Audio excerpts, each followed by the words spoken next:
The sound of champagne glasses clinking filled the grand ballroom at the Riverside Country Club in Connecticut, their crystalline notes mixing with the elegant string quartet that played softly near the altar decorated with white roses and baby's breath.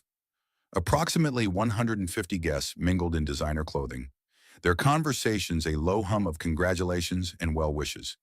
"Call 911. Someone call 911 right now." The panicked voice cut through the celebration like a knife through silk.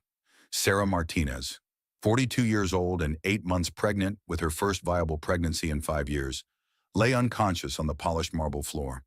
Her carefully styled dark hair had come loose from its elegant updo, spreading around her pale face like spilled ink. The navy blue maternity dress she had chosen specifically for what she believed was a close family friend's wedding reception was now wrinkled beneath her designer handbag scattered beside her along with its contents. Through the crowd of panicked wedding guests, a man in an expensive charcoal gray suit pushed forward with obvious reluctance.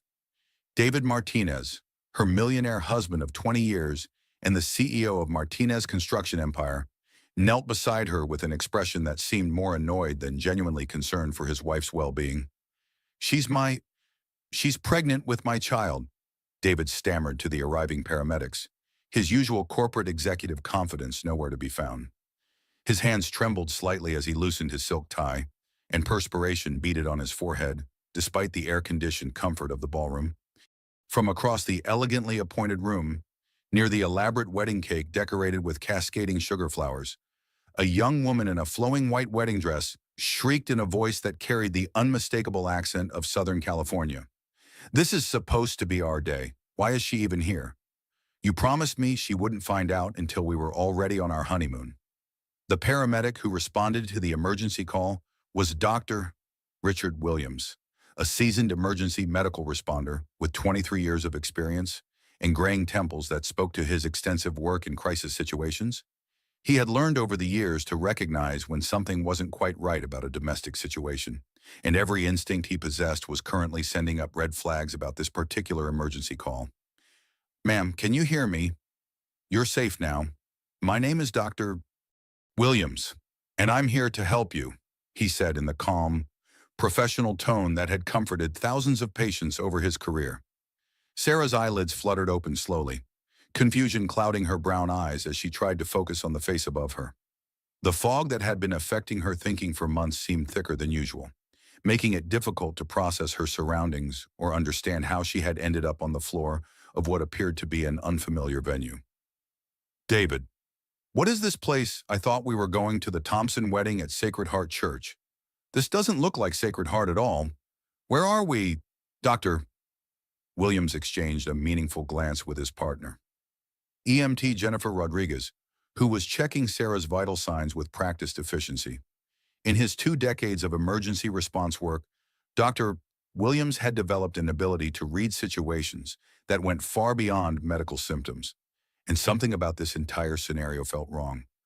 "Ma'am, you collapsed at a wedding ceremony here at the Riverside Country Club, but you seem quite disoriented about your location and the circumstances. We're going to transport you to Hartford Hospital immediately to make sure both you and your baby are safe and healthy."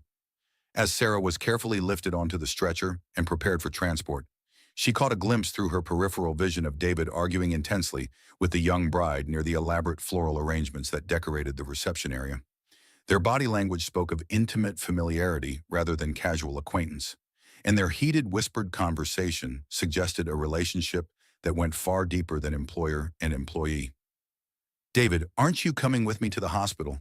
Sarah called weakly from the stretcher, her voice barely audible over the continued murmur of concerned wedding guests. "I'll meet you there, sweetheart. I just need to handle a few things here first," he replied without making direct eye contact, his attention clearly focused on the crisis management required by Sarah's unexpected appearance at what was supposed to be his secret wedding ceremony. The bride, who appeared to be approximately 28 years old with professionally styled blonde hair and expertly applied makeup, stepped closer to David with obvious agitation. Her white dress was clearly expensive, probably costing more than most people's monthly salary, and her diamond jewelry caught the light from the crystal chandeliers overhead. "You promised me she wouldn't find out about us until after our honeymoon in Costa Rica. How did she even know about this wedding?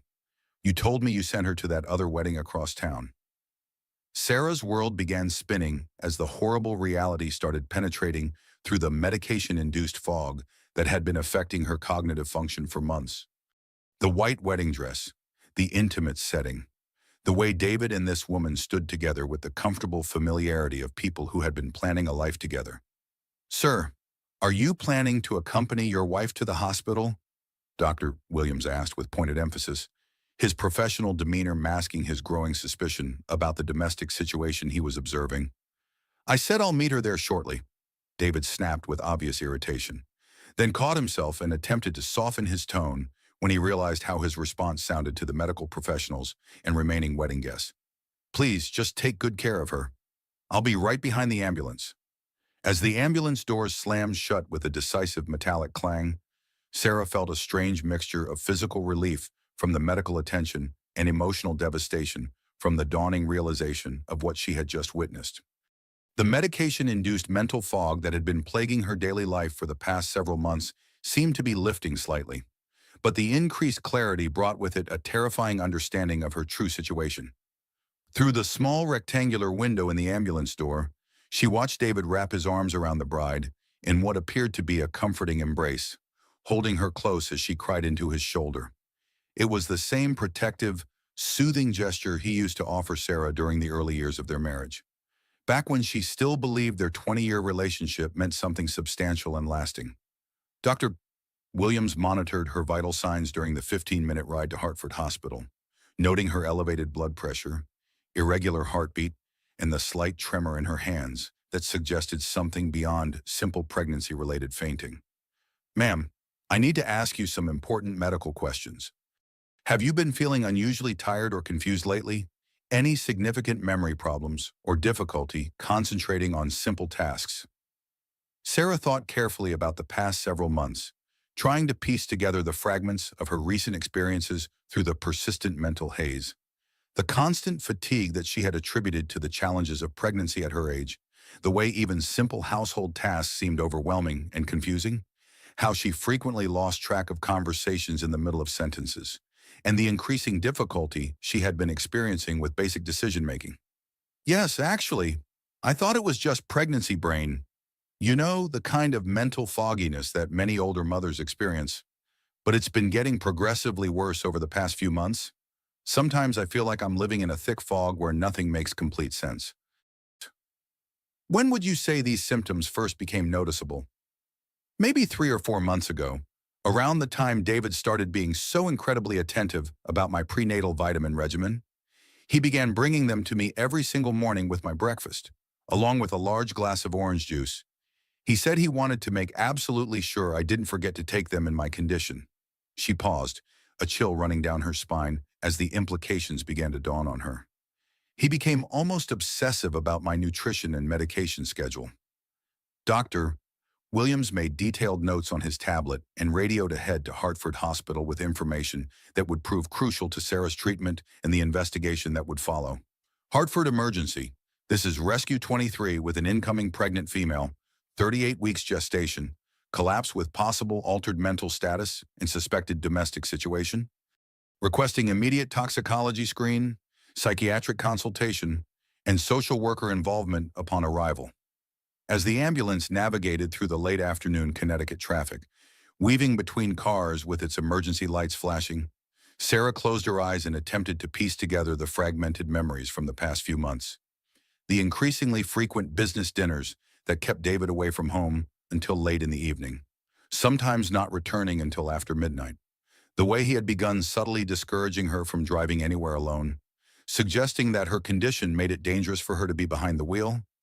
The gradual but persistent suggestions that perhaps she should consider seeing a mental health professional about what he described as her increasing anxiety and irrational behavior.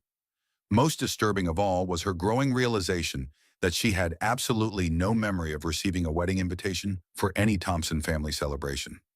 In fact, the more she tried to remember how she had learned about today's supposed wedding ceremony, the more she realized that she couldn't recall any specific conversation, phone call, or written invitation that had informed her about the event. The ambulance pulled into Hartford Hospital's emergency bay with a smooth deceleration, and Sarah was immediately wheeled into Trauma Room 3, where a full medical team was waiting to assess her condition. As the nurses began drawing blood for comprehensive testing and the resident physician started her preliminary examination, she could hear Dr. Williams speaking quietly but urgently to the attending physician just outside the curtained area. Possible domestic abuse situation. Dr. Patterson, the husband didn't accompany his pregnant wife in the ambulance, seemed more concerned about damage control at the wedding venue than his wife's medical condition. Patient reports months of increasing confusion and memory problems. Something about her presentation and the circumstances just doesn't sit right with my experience. As Nurse Thompson drew multiple vials of blood for what Sarah would later learn was an extensive toxicology screening, Sarah stared at the fluorescent lights humming overhead and wondered how many other warning signs she had missed. Explained away, or simply accepted without question over the past months and possibly years. How many times had she ignored that persistent inner voice telling her something was wrong before finally realizing she should have trusted her instincts all along? How many red flags had she systematically dismissed because she desperately wanted to continue believing in the fairy tale version of love and marriage that she had been living for 2 decades? The medical team worked with quiet efficiency around her, checking fetal heart tones, monitoring her blood pressure, and preparing for what Dr. Williams had already suspected would be a complex case involving more than simple pregnancy complications. For the first time in months, despite her physical discomfort and emotional confusion, Sarah felt a small spark of genuine alertness cutting through the persistent mental fog. Whatever was about to unfold in the coming hours, whatever devastating truths were about to emerge from the medical tests and investigation, she sensed intuitively that her old life was ending. The life where she had been the devoted, trusting wife of a successful millionaire husband, living in their beautiful Westport mansion and looking forward to raising their child together, was dissolving around her like sugar in rain. And despite the overwhelming fear and uncertainty about what lay ahead, despite not knowing how she would possibly navigate the challenges that seemed to be approaching, a small but growing part of her felt something she hadn't experienced in months: relief. Relief that the confusion might finally have an explanation. Relief that her instincts about something being terribly wrong hadn't been the product of pregnancy-induced paranoia. And relief that whatever happened next, at least she would finally know the truth about what had been happening to her life, her mind, and her marriage. 3 hours earlier, Sarah had been standing in the nursery of their 6-bedroom Westport mansion, carefully folding tiny baby clothes with the kind of reverent attention that women who have experienced pregnancy loss bring to preparing for a new child. The room was painted in soft butter yellow, a gender-neutral choice for the surprise they had decided to wait to discover, with white furniture that David had insisted on purchasing from the most expensive baby boutique in Greenwich. She paused in her folding to look out the large bay window that offered a panoramic view of their impeccably manicured grounds. The estate sprawled across 3 acres of prime Connecticut real estate, complete with a swimming pool, tennis court, and gardens that required a full-time landscaping crew to maintain. 22 years ago, when she first met David Martinez at the age of 20, she never could have imagined living in such opulent luxury. Sarah had been fresh from college then, armed with a degree in English literature from Connecticut College and dreams of becoming a published novelist. The temporary secretarial position at Martinez Construction had been intended as nothing more than a way to pay her student loans and cover basic living expenses while she worked on her writing in the evenings and weekends. David had been 35 at the time, already established as the CEO of what he claimed was his family's 3rd-generation construction empire.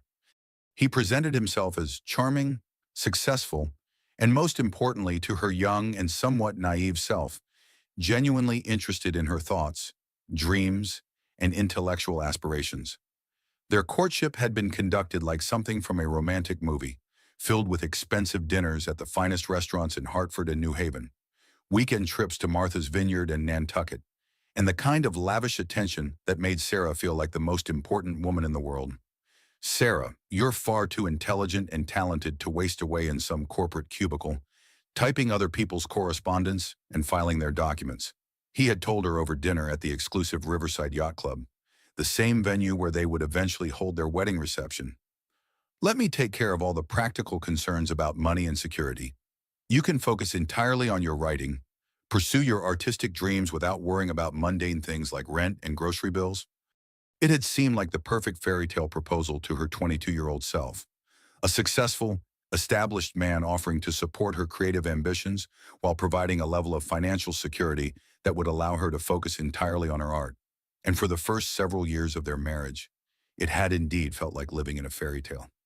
Sarah had set up a beautiful writing office in their first home, a charming colonial in West Hartford, complete with built-in bookshelves, an antique oak desk, and large windows that looked out over a garden she had planted with her own hands.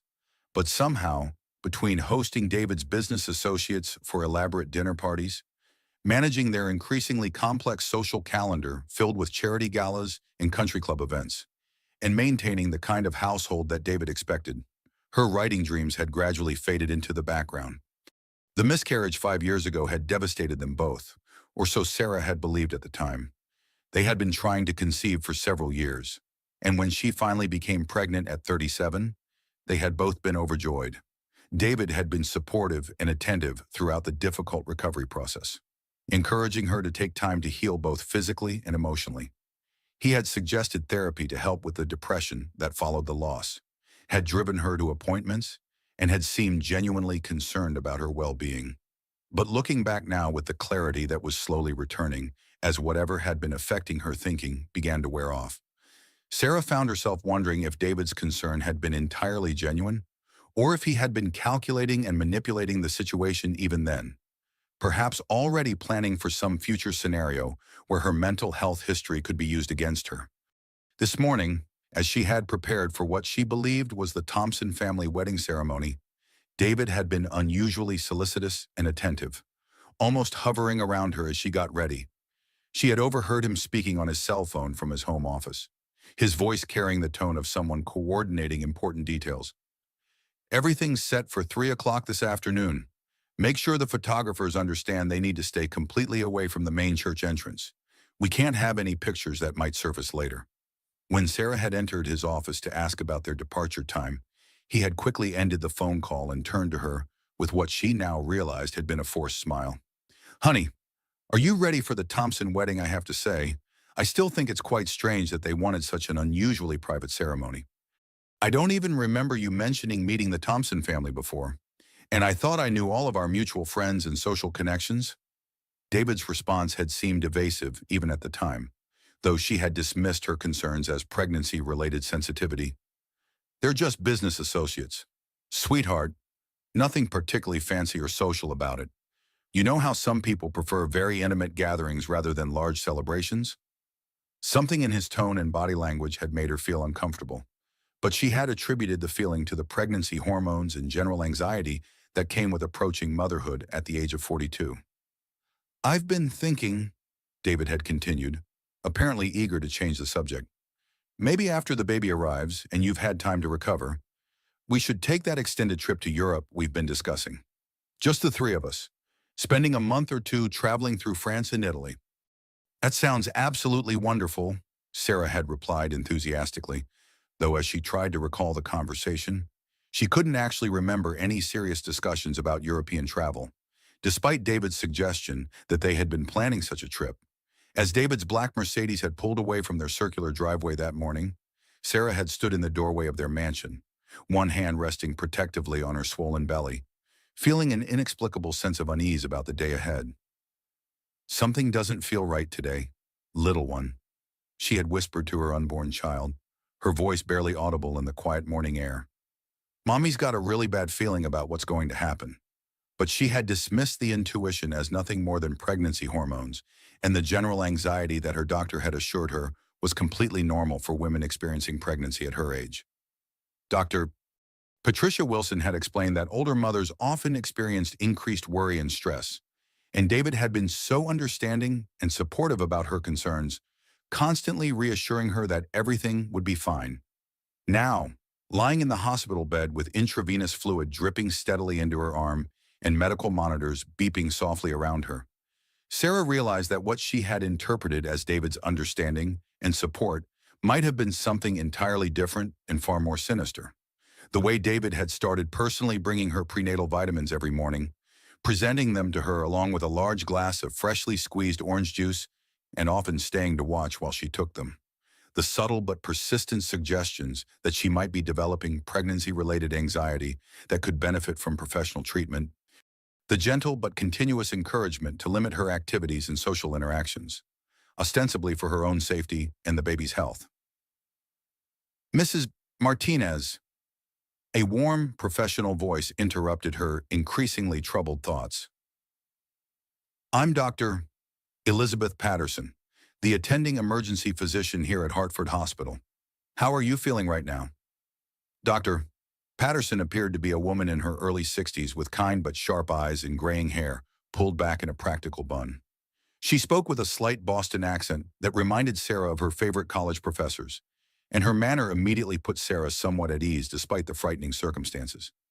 Honestly, I'm feeling confused and scared.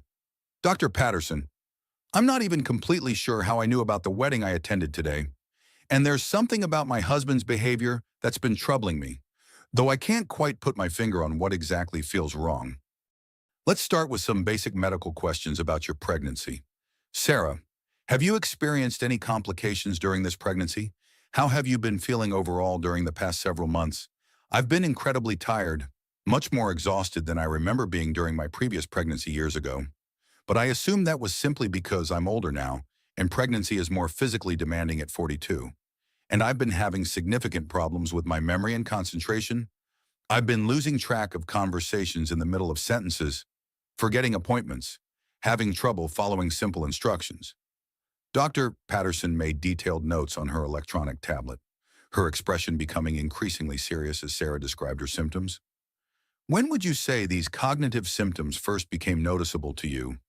Probably about 3 or 4 months ago, maybe a little longer. David noticed the changes too, and he became very concerned about my well-being. He started taking charge of making sure I took my prenatal vitamins every day, bringing them to me personally with breakfast. He said he wanted to ensure I didn't forget them due to my increasing forgetfulness. Dr. Patterson's expression grew more grave as she continued taking notes. Sarah, I need to ask you something very important, and I want you to think carefully before answering. Do you have a clear memory of what you had for breakfast this morning? The question seemed somewhat odd given the circumstances, but Sarah tried to focus her still foggy thinking on the morning's routine. David made scrambled eggs with cheese, the way he's been doing for the past few months. He brought me my prenatal vitamins along with a large glass of orange juice. He's been very attentive about my nutrition lately, always making sure I eat a substantial breakfast and take all my supplements. He says he wants to make sure I don't forget anything important in my current condition. Dr. Patterson leaned forward in her chair, her expression becoming much more serious and concerned. Sarah, I have the preliminary results from the blood work we conducted when you arrived, and I need to discuss some very concerning findings with you. The good news is that your baby appears to be healthy and your pregnancy is progressing normally. However, the toxicology screening has revealed some disturbing information about your blood chemistry. Sarah felt her heart rate increase as she waited for Dr. Patterson to continue. We found significant levels of benzodiazepines in your system, specifically a medication called midazolam. This is a powerful sedative that's typically used in hospital settings for anxiety disorders and sedation before medical procedures. The levels we detected would require consistent, regular administration over a period of weeks or possibly months. The words hit Sarah like ice water. That's completely impossible. Dr. Patterson, I haven't been taking any anxiety medication or sedatives. I mean, David has suggested recently that I might benefit from seeing a psychiatrist about what he calls my increasing stress and irrational behavior. But I never actually saw a doctor or received any prescriptions for psychiatric medications. Sarah, the levels of midazolam in your blood indicate systematic, regular dosing over an extended period. This medication would need to be administered consistently, probably daily, and most likely by crushing tablets into food or beverages to mask the taste. The implications of Dr. Patterson's words crashed over Sarah like a tsunami of realization. The persistent mental fog, the confusion and memory problems, the way David had been so concerned about her apparent mental health issues lately, his suggestions that she might need professional psychiatric help. Her phone, which had been left in her purse during the collapse at the wedding, began ringing insistently from the bedside table. David's number flashed on the screen repeatedly, but before she could summon the strength to answer, she heard the distinctive sound of a voicemail notification. With trembling fingers that felt disconnected from her body, she accessed the message, expecting to hear David's voice expressing concern for her condition. Instead, she heard a young woman's voice, bright and excited and completely unfamiliar. "Baby, I can't believe we're actually married. I'm still wearing my wedding dress, and I keep staring at my ring. When are you finally going to tell that pathetic wife of yours about us? I'm getting really tired of pretending to be just your assistant when we're around other people. The honeymoon suite at the Marriott downtown is all ready for us, and I packed that sexy lingerie you bought me in Paris." Sononym. The voice was young, enthusiastic, and spoke with the kind of casual cruelty that comes from someone who has never experienced real consequences for their actions. But the words hit Sarah like physical blows, each sentence hammering home the devastating reality of her situation. Dr. Patterson, who had been observing Sarah's face carefully during the phone call, reached over and gently touched her arm. "Sarah, is there someone you trust that I can call to come be with you right now? A family member or close friend who could provide support while we work through this situation?" "My sister Monica," Sarah whispered, her mind still reeling from the voicemail message. "She lives in Manhattan, but she'll come. Monica works as a forensic accountant for a major firm, and she's always been somewhat suspicious of David, though she's mostly kept her opinions to herself over the years." As Dr. Patterson stepped out of the room to give Sarah privacy to call her sister, Sarah stared at the phone in her hands and tried to process the magnitude of what was happening to her life. 20 years of marriage, and she felt like she was learning about her husband for the first time. How long had David been systematically poisoning her, deliberately undermining her mental faculties while presenting himself as the concerned, caring husband? How long had he been planning whatever scheme required her to appear mentally unstable? But more terrifying than the betrayal and the poisoning was the dawning realization of what might have happened if she hadn't collapsed at that wedding ceremony. If David's plan had continued uninterrupted, if the systematic medication had continued for more weeks or months, how much worse could her condition have become? She thought about the beautiful nursery at home, painted yellow for the baby they had supposedly been planning together. She thought about the life insurance policies David had insisted they update recently, his suggestions that they needed to increase the coverage significantly due to their improved financial situation. She thought about the way he had been encouraging her to make him the sole beneficiary of her inheritance from her parents, explaining it as a practical matter of estate planning. 20 years of marriage, and Sarah was beginning to understand that she had never really known her millionaire husband at all. The successful construction executive, the devoted partner, the excited father-to-be, apparently all of it had been an elaborate performance designed to hide something much darker and more calculating. As she waited for Monica to make the drive up from New York City, Sarah stared at the ceiling and wondered how many other wives were living in similar situations right now, being systematically undermined and manipulated by narcissistic husbands who saw them as obstacles to be removed rather than partners to be cherished.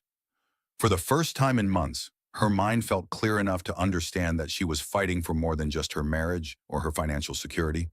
She was fighting for her sanity, her freedom, her child's future, and quite possibly her life itself. The sterile smell of hospital disinfectant mixed with the soft beeping of medical monitors filled Sarah's senses as she fully awakened in Hartford Hospital's emergency room several hours later. The persistent medication-induced fog that had been clouding her mind for months was lifting like morning mist, revealing a mental clarity that was both liberating and absolutely terrifying in its implications. Dr. Elizabeth Patterson returned to Sarah's bedside carrying a thick manila folder and wearing the grave expression of someone who had spent the past few hours uncovering evidence of systematic criminal activity. Her deliberate speech pattern and careful choice of words immediately commanded Sarah's complete attention. "Mrs. Martinez, we've completed your comprehensive blood work and toxicology screening, and I need to discuss some extremely concerning findings with you. These results, combined with what you've told me about your symptoms and your husband's behavior, paint a very disturbing picture." Sarah shifted uncomfortably on the hospital bed, her hand moving instinctively to protect her swollen belly, where her unborn child continued to develop despite the toxic environment that had been systematically created around them both. "Dr. Patterson, Please tell me straight out, is my baby going to be okay? That's honestly all that matters to me right now. I'm happy to tell you that your baby appears to be healthy and your pregnancy is progressing completely normally. The fetal heart rate is strong. All the measurements are appropriate for your stage of pregnancy, and there don't appear to be any developmental issues or complications related to your exposure to the medication. Dr. Patterson pulled up a chair beside the hospital bed, settling in for what was clearly going to be a lengthy and serious conversation. However, Sarah, the toxicology results show dangerously high levels of midazolam in your system. This is a powerful benzodiazepine that's typically used in controlled medical settings for sedation and anxiety disorders. The levels we've detected indicate consistent, systematic administration over a period of several months, possibly longer. But doctor, I've told you repeatedly that I haven't been taking any anxiety medication or sedatives of any kind. Dr. Patterson opened her folder and pulled out several pages of laboratory results, pointing to specific numbers that meant nothing to Sarah but clearly held significant meaning for the medical professional.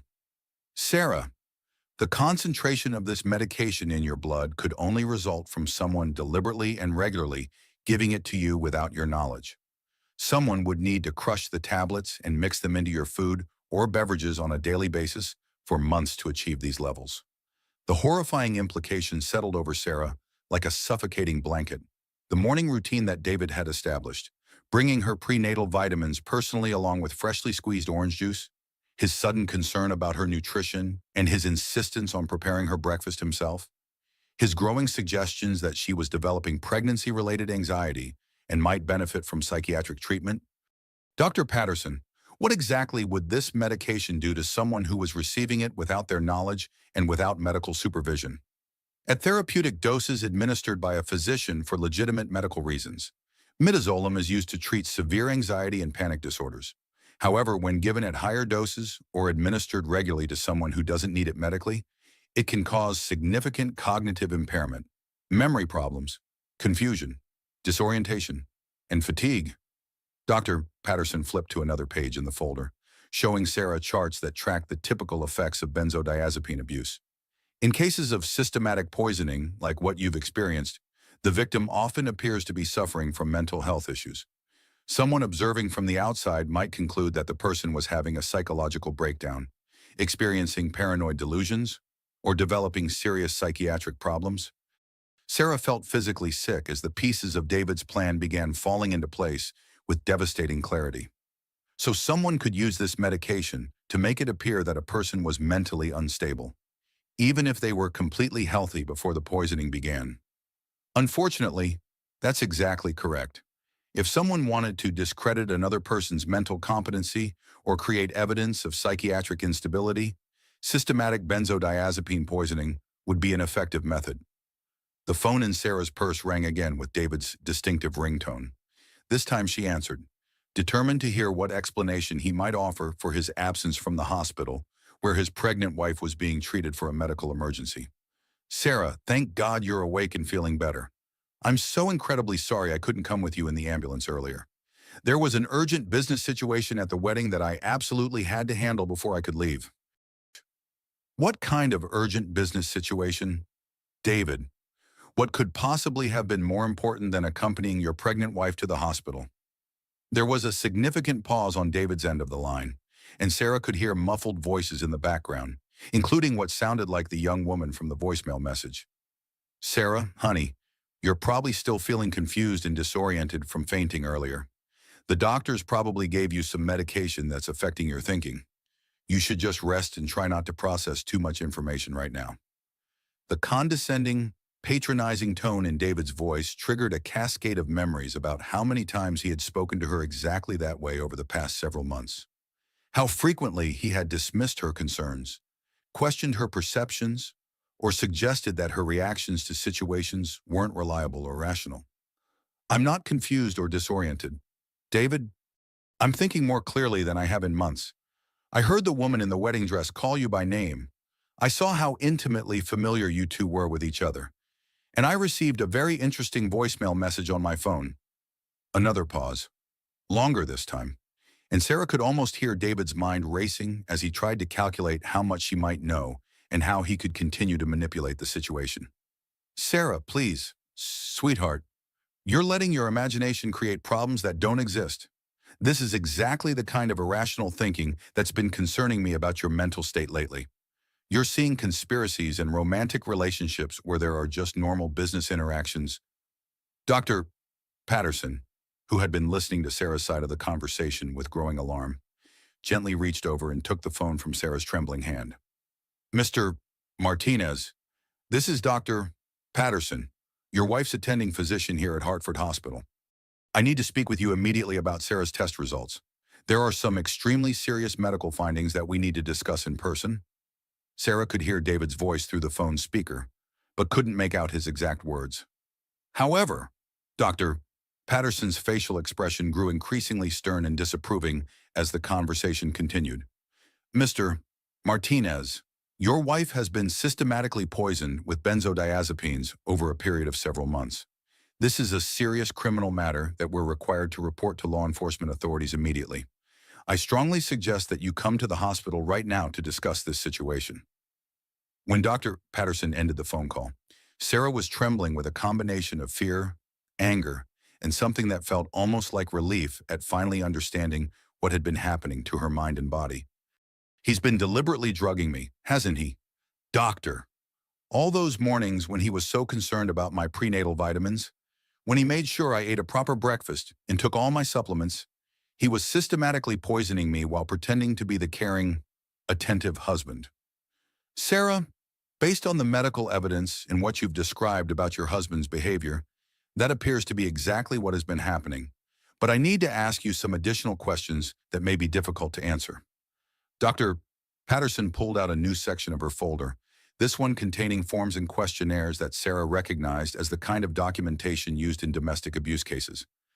Have you noticed any unusual changes in your husband's behavior over the past year? Any discussions about finances, insurance policies, or your mental health? Any suggestions about limiting your activities or social interactions? The questions opened up a floodgate of disturbing memories that Sarah had previously dismissed or rationalized away. David's insistence on increasing their life insurance policies substantially about 6 months earlier, claiming it was necessary because of the baby and their improved financial situation. His growing suggestions that she should see a mental health professional about what he characterized as her increasing anxiety and irrational behavior. His subtle but persistent discouragement of her maintaining friendships and social connections, always framed as concern for her health and safety during the pregnancy. Dr. Patterson, he's been gradually isolating me and undermining my confidence in my own perceptions for months. And now that I think about it clearly, he's also been taking control of all our financial affairs, telling me that I shouldn't worry about money matters while I'm pregnant and that he would handle everything. Sarah, what you're describing is a classic pattern of systematic domestic abuse designed specifically to undermine a victim's mental competency and social support system. Have you noticed any missing money or unusual financial activity? I honestly don't know. David has been handling all our finances for years, but recently he's been even more secretive about money matters. He says I don't have a head for numbers and that it's easier if everything goes through his office. Dr. Patterson exchanged a meaningful look with someone who had just entered the room, a woman in her 50s with kind but intelligent eyes and a professional but warm demeanor. Sarah, this is Patricia Wells. She's a social worker here at the hospital who specializes in domestic abuse cases. I asked her to join our conversation because what you're experiencing goes far beyond medical treatment. Patricia Wells pulled up another chair and spoke in a voice that managed to be both gentle and authoritative at the same time. Sarah, what you've described to Dr. Patterson represents a systematic pattern of psychological and physical abuse, specifically designed to undermine your mental competency and potentially gain control of your financial assets. This type of calculated abuse often escalates to life-threatening situations. You mean David might actually be trying to kill me? Based on the evidence, it appears more likely that he's trying to have you declared mentally incompetent, possibly through an involuntary psychiatric commitment. With systematic poisoning creating symptoms that mimic serious mental illness, combined with isolation from support systems and control of financial resources, an abuser can build a compelling case for having their victim committed to a psychiatric facility. Sarah felt the room spinning around her as the full scope of David's potential plan began to emerge. But what about the baby? What would happen to my child if I were committed to a psychiatric hospital? If you were declared mentally incompetent, your husband would likely gain full custody of the child and complete control of your financial assets. Depending on how far his plan extended, he could potentially liquidate everything and disappear while you were institutionalized and unable to defend yourself. The phone buzzed again with a text message from an unfamiliar number, but when Sarah opened it, the content made her blood run cold. The wedding ceremony was absolutely beautiful, even with the unexpected drama. Sorry your wife crashed our special day, but I can't wait for our honeymoon in Costa Rica next week. I'm already packed and ready for our new life together. Love and excitement, Mrs. Jessica Martinez. Sarah showed the text message to Dr. Patterson and Patricia Wells, watching their expressions grow more grave as they read the evidence of David's secret marriage and planned disappearance to a country with limited extradition treaties. Ladies, I think we're looking at something much more serious than domestic abuse, Patricia said quietly. This appears to be a systematic plan to steal Sarah's identity, assets, and child while potentially leaving her permanently institutionalized or worse. Dr. Patterson stood up with obvious determination. Sarah, we're going to keep you here at the hospital for continued observation while the medication clears completely from your system. But more importantly, we're going to help you figure out exactly what your husband has been planning and make sure you and your baby are protected. As if summoned by their conversation, they could hear David's voice echoing from the hospital corridor, speaking in the authoritative tone he used when he expected immediate compliance with his demands. Excuse me, I'm looking for my wife, Sarah Martinez. She was brought here by ambulance earlier today, and I need to see her immediately. I'm her husband and I have medical power of attorney. Patricia Wells stood up with a grim smile. Actually, Mr. Martinez, I don't think you do have medical power of attorney anymore. And after what we've discovered about your systematic poisoning of your wife, I think you're going to find that your legal situation has changed dramatically. Sarah looked up at the two women who had literally saved her life by recognizing the signs of systematic abuse that she had been too confused and manipulated to identify herself. What happens now? She asked, her voice stronger than it had been in months. Now, Dr. Patterson said firmly, we protect you and your baby, and we make sure your husband faces the consequences of what he's done. For the first time in months, Sarah felt like she was thinking clearly enough to understand that she wasn't just fighting for her marriage or her financial security. She was fighting for her freedom, her sanity, her child's future, and quite possibly her life itself. And with these women standing beside her, she was beginning to believe that she might actually win. While Sarah lay in that hospital bed beginning to understand the true scope of her husband's betrayal, her sister Monica was about to uncover financial evidence that would shatter everything she thought she knew about David Martinez and his supposedly successful construction empire. Monica Rivera had always possessed the kind of sharp analytical mind that made her exceptionally successful as a forensic accountant for one of Manhattan's most prestigious financial investigation firms. At 45 years old, she spoke with a slight New York accent she had acquired during her 15 years living in the city, and she had developed the habit of thinking out loud when working through complex financial puzzles, a trait that had served her well in exposing corporate fraud and embezzlement schemes. When she received Sarah's panicked phone call from Hartford Hospital, Monica immediately knew that her long-standing suspicions about David Martinez were about to be validated in the worst possible way. She had never trusted her brother-in-law, finding his charm too polished, his success story too convenient, and his treatment of Sarah too controlling. Though she had kept most of her concerns to herself over the years to preserve family harmony, Monica made the drive from her Manhattan apartment to Hartford in record time. Her silver BMW cutting through traffic while her mind raced through possibilities, and her hands-free phone system allowed her to make several crucial calls to contacts in law enforcement and financial investigation. Sarah, honey, I came as fast as I possibly could, Monica announced as she burst into the hospital room with her laptop bag slung over her shoulder and an expression of fierce determination on her face. Her dark hair was pulled back in a messy bun that revealed her hasty departure from her office, and she still wore the expensive business suit that had been appropriate for her morning meetings with federal prosecutors. Monica, thank God you're here. I think David has been systematically drugging me for months, and there's evidence that he's been married to his assistant. I don't know what's real anymore. Monica's expression darkened as she listened to Sarah recount the events of the day, from the collapse at the secret wedding ceremony to Dr. Patterson's discovery of benzodiazepines in Sarah's blood. When Sarah played the voicemail message from Jessica, Monica's hands clenched into fists and her voice took on the cold, analytical tone she used when building cases against financial criminals. "That narcissistic son of a bitch," Monica muttered, then caught herself and apologized for her language. "Sorry, Sarah, but this is exactly the kind of systematic abuse I was worried about all these years. I should have pushed harder when I noticed red flags about his behavior and business practices." Dr. Patterson and Patricia Wells briefed Monica on the medical findings and their legal implications, explaining the systematic nature of the poisoning and the evidence suggesting a comprehensive plan to undermine Sarah's mental competency. Dr. Patterson, in your professional opinion, how long would someone need to plan something this elaborate?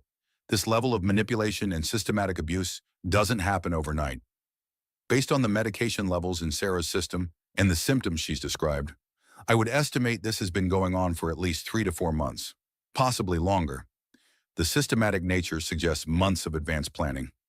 Forcherie, Monica opened her laptop and began connecting to secure servers that would allow her to access the kind of financial databases and investigation tools that weren't available to the general public. "Sarah, I need you to give me access to any financial information you can remember. Bank account numbers, investment accounts, insurance policies, anything that might help me trace what David has been doing with your money." "Monica, I don't have passwords or access to any of our financial accounts. David always said I didn't have a head for numbers and that it would be easier if everything went through his office. He's been handling all our finances for years, but recently he's been even more secretive about money matters." Monica's expression grew grim as she recognized another classic pattern of financial abuse. "Sarah, you have a college degree in English literature. You're perfectly capable of understanding financial matters. When someone tells you that you're too stupid to manage money, that's usually because they're stealing it."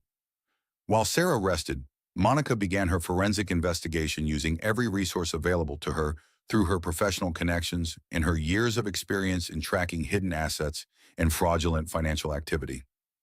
"Let me see what your millionaire husband has really been doing with your family's money," Monica said, her fingers flying over the keyboard as she accessed databases that most people didn't even know existed. What Monica discovered in the first hour of investigation made her stomach turn, and her professional instincts scream warnings about the scope of David's criminal activity. "Sarah, you need to wake up and see this immediately. What I've found is much worse than simple adultery or even systematic poisoning."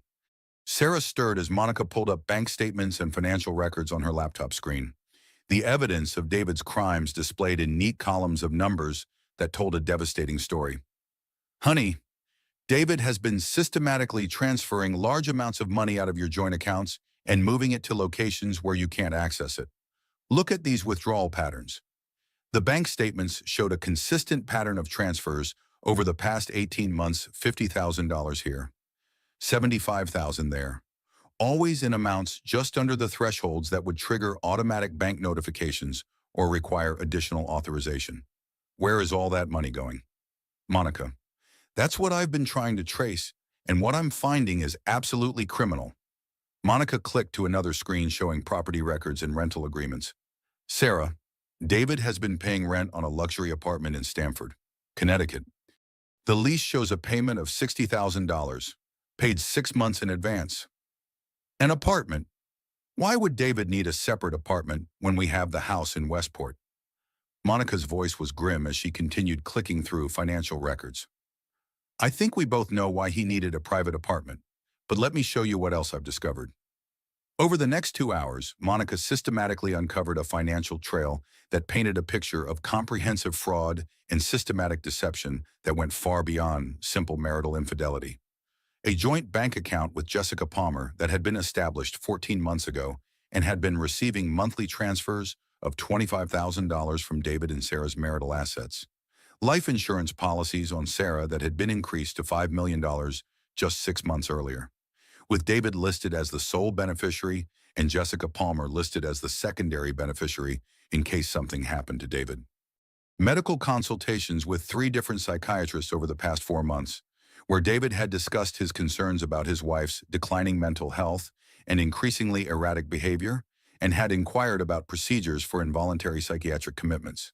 Pharmaceutical records showing David's purchase of unmarked benzodiazepines from an unlicensed online source, with shipping records indicating regular monthly deliveries to a post office box registered under a false name. Monica, this is impossible. David built Martinez Construction from his father's company. We've been wealthy for years.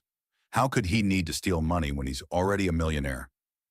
Monica's face was pale as she turned her laptop screen towards Sarah, displaying financial records that would destroy everything Sarah believed about her husband's success and their family's financial security. Sarah, I've been digging deep into Martinez Construction's financial records using my professional access to corporate databases. David hasn't been building wealth, he's been systematically stealing it. The construction company is completely bankrupt and has been operating as a Ponzi scheme for at least 2 years. That can't be right. His father started that company decades ago, and David has built it into one of the most successful construction firms in Connecticut. No, sweetheart, I've traced the corporate records back to their origins. David's father's original construction company went bankrupt 22 years ago, right around the time you and David got married. David essentially stole the company name and reputation to create his own criminal enterprise, built on borrowed money and fraudulent contracts. The room seemed to spin around Sarah as she tried to process this information. Everything she had believed about their life, their financial security, and David's professional success had been built on lies and criminal activity. Patricia Wells returned with Detective Amanda Rodriguez from the Hartford Police Department, a stern-looking woman in her early 40s who specialized in financial crimes and domestic abuse cases. Mrs. Martinez, I understand your sister has uncovered some concerning financial activity that may be related to your husband's systematic poisoning. Can you walk me through what you've discovered? Monica turned her laptop toward Detective Rodriguez and began presenting her findings with the professional competence that had made her one of the most respected forensic accountants in the Northeast.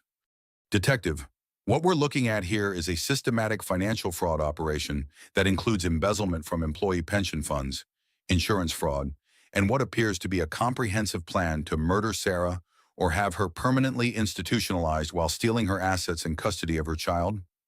Those are serious accusations. What evidence supports your conclusions? Monica pulled up a complex spreadsheet that tracked money flows between multiple accounts and business entities. David Martinez has been operating what's known as a shell game construction fraud. He would bid on municipal projects, collect advance payments from cities and towns, then use that money to pay off debts from previous projects while never actually completing the work he was contracted to perform. Detective Rodriguez studied the financial records with obvious professional interest. How long has this been going on? Based on what I can trace, at least 2 years, possibly longer. But it gets much worse. David has been stealing money from his construction company's employee pension fund to support his personal lifestyle and finance his relationship with Jessica Palmer. How much money are we talking about? Monica's voice was steady, but her hands trembled slightly as she delivered the devastating news. Detective, David Martinez has stolen approximately $4.7 million from pension funds that belong to working families who trusted him with their retirement security. We're talking about over 200 families whose life savings have been systematically stolen to finance David's affair and his plan to escape prosecution. Sarah began crying, but these weren't tears of sadness for her failed marriage. They were tears of rage and guilt about the innocent families who had been victimized by her husband's criminal enterprise. 200 families. Monica, all those people trusted David with their retirement money, and he stole it to finance his affair with a woman young enough to be his daughter. Sarah, this is absolutely not your fault, Detective Rodriguez said firmly. Your husband is a sophisticated financial criminal who spent years perfecting his ability to manipulate and deceive people. The fact that he fooled you doesn't make you complicit in his crimes against others. Monica closed her laptop and sat on the edge of Sarah's hospital bed, taking her sister's hand in a gesture of support and solidarity. Sarah, I know this is overwhelming and heartbreaking, but you need to understand something crucial. You're not a victim anymore. You're a survivor, and you have the power and the evidence to make sure David pays for what he's done to you and to all those families. Detective Rodriguez stood up, her expression showing the kind of determination that came from years of pursuing financial criminals who preyed on working families. Mrs. Martinez, based on the evidence your sister has uncovered, we have sufficient grounds to arrest your husband on multiple felony charges, including aggravated assault through systematic poisoning, financial fraud, embezzlement from employee pension funds, and conspiracy to commit kidnapping. The question is whether you're prepared to testify against him and help us build a case that will put him in prison for decades. Sarah looked around the room at the women who had rallied to support her sister who had uncovered the financial crimes, the doctor who had discovered the poisoning, the social worker who had identified the patterns of systematic abuse, and the detective who was prepared to pursue criminal charges that would protect other families from becoming victims.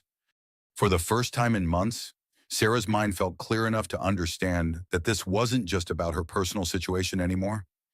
David's criminal enterprise had victimized hundreds of people, and she might be the only person in a position to stop him from continuing to destroy lives. Detective Rodriguez, I'll do whatever it takes to make sure David can never hurt another woman or steal another family's retirement savings. Those people trusted him, just like I did, and they deserve justice. Monica smiled through her tears. Sarah, your narcissistic ex-husband is about to learn something important about the women in our family.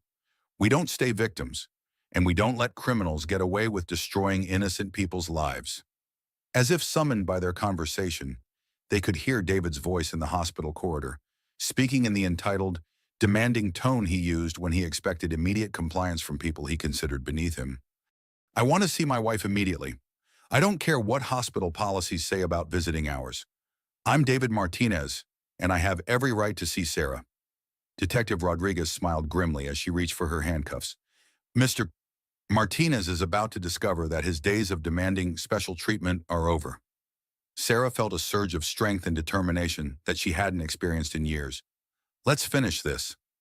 Meanwhile, 20 miles away at the Riverside Country Club, Jessica Palmer was experiencing her own crisis of conscience as the reality of her situation began to penetrate through the fairy tale fantasy she had constructed around her relationship with David Martinez.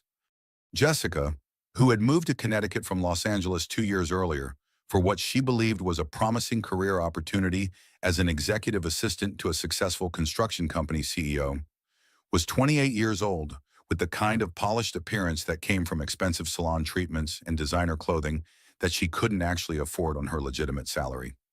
She spoke quickly with the vocal fry that was characteristic of her generation, especially when she was nervous or trying to appear sophisticated, and her ambitious nature had always significantly outpaced both her common sense and her understanding of the potential consequences of her choices. Still wearing the elaborate white wedding dress that had cost more than most people's monthly salary, Jessica paced frantically around the country club's private office while speaking on her cell phone to her mother in California. Mom, I think I might have made a really huge mistake here, she said, her voice trembling with the first hints of genuine fear about what she had gotten herself involved in. The wedding ceremony was supposed to be absolutely perfect, just like something from a romantic movie. But David's wife showed up unexpectedly and collapsed right in the middle of everything, and now the whole situation feels completely wrong. From outside the office door, Carmen Lopez crouched quietly with professional-grade digital recording equipment, her 20 years of private investigation experience having taught her that people often revealed the most incriminating information when they believed they were having completely private conversations. Carmen spoke with a subtle Spanish accent and had developed the habit of whispering serious observations to herself in her native language when she encountered particularly disturbing criminal activity. Monica had contacted her that morning from her car while driving to Hartford Hospital, hiring her immediately to investigate the domestic situation and gather evidence that could be used in criminal proceedings. Dios mío, Carmen whispered to herself as she adjusted the sensitive recording equipment. This little fool is about to confess to everything David planned. Through the office door, Jessica's increasingly frantic phone conversation with her mother continued to reveal crucial details about the conspiracy that had nearly destroyed Sarah's life. No, Mom, you don't understand the situation at all. David promised me that Sarah would never find out about our relationship until after we got back from our honeymoon in Costa Rica. He said he had everything planned perfectly so that she would never be able to cause problems for us. Carmen raised her eyebrows as she listened to evidence of premeditation and careful planning that went far beyond simple adultery. A honeymoon destination in Costa Rica, a country with limited extradition treaties with the United States, suggested that this wasn't just about ending a marriage, but about fleeing criminal prosecution. I know the whole thing sounds bad when you put it like that, Mom, but David explained everything to me in a way that made sense at the time. He told me that Sarah has been having really serious mental health problems ever since her miscarriage 5 years ago, and that she's becoming increasingly unstable and potentially dangerous to herself and the baby. The office door opened suddenly, and David entered with his face flushed with anger and obvious anxiety about how much damage Sarah's unexpected appearance at the wedding might have caused to his carefully constructed plans. Jessica, get off the phone with your mother immediately. We have much more important things to discuss right now than your family drama. Mom, I have to go, Jessica said quickly, ending the call and turning to face David with an expression that combined guilt, fear, and growing suspicion about what she had gotten herself involved in. Carmen pressed closer to the door, her recording equipment capturing every word of what would prove to be a crucial conversation that would provide law enforcement with direct evidence of conspiracy and premeditated criminal activity. David, what exactly is happening here? Why did Sarah show up at our wedding when you told me she thought she was going to some other family ceremony across town? You promised me that she wouldn't find out about us until we were safely in Costa Rica. David's voice carried the tight stress of someone whose carefully planned criminal scheme was falling apart around him. She wasn't supposed to figure out the real location of our wedding ceremony. You said you sent her information about the Thompson family wedding at Sacred Heart Church, not here at the country club. How was I supposed to know she would somehow end up at the correct venue? I did exactly what you told me to do. I sent her a fake invitation with the wrong address and the wrong time. How could I have known that she would figure out where we were really getting married? Carmen smiled grimly as she recorded evidence that Jessica had been actively involved in the deception rather than being an innocent victim of David's manipulation. This completely ruins everything we've been planning for months, David continued, his voice rising with barely controlled panic. We needed at least 3 more weeks of the medication regimen before we could move to the next phase of the plan. Before what? David, what exactly were you planning to do to Sarah after 3 more weeks of giving her those pills? There was a long, dangerous pause, and Carmen held her breath as she waited for David's response to Jessica's direct question about his criminal intentions. Not killed. Jessica, Jesus Christ, what kind of monster do you think I am? The plan was to make her appear unstable enough for an involuntary psychiatric commitment. With her documented history of postpartum depression following the miscarriage 5 years ago, it would be completely believable that the stress of pregnancy at her age had triggered a serious mental health crisis. But David, what about the baby? What would happen to Sarah's child if she was committed to a psychiatric hospital? The baby would be born while Sarah was institutionalized and receiving psychiatric treatment.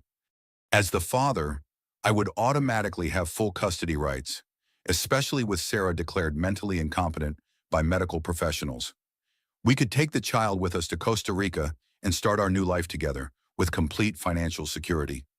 Carmen felt her blood run cold as she listened to David calmly describe his plan to kidnap Sarah's child while leaving her permanently institutionalized and separated from her baby. David, I'm getting really scared about this whole situation. What if someone figures out what we've been doing to Sarah? What if the doctors at the hospital discover the medication in her system? No one is going to figure out anything. Jessica, Sarah has been taking those crushed benzodiazepines and her prenatal vitamins for 4 months now. Even if she stops taking them today, her recent medical history will show a clear pattern of increasing mental instability and irrational behavior. Any psychiatrist who evaluates her will confirm that she's unfit to care for a child. What about the construction company and all our financial plans? You keep telling me that we'll have enough money to live comfortably in Costa Rica. But what if something goes wrong with the business? David's laugh was cold and completely without humor. The construction company doesn't matter anymore. Jessica, I've already moved all the liquid assets to offshore accounts in countries that don't cooperate with American law enforcement.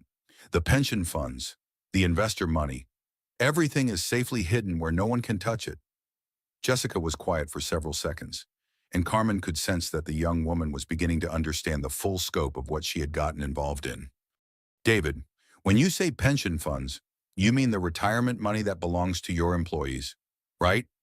The savings that working families are counting on for their financial security when they get older?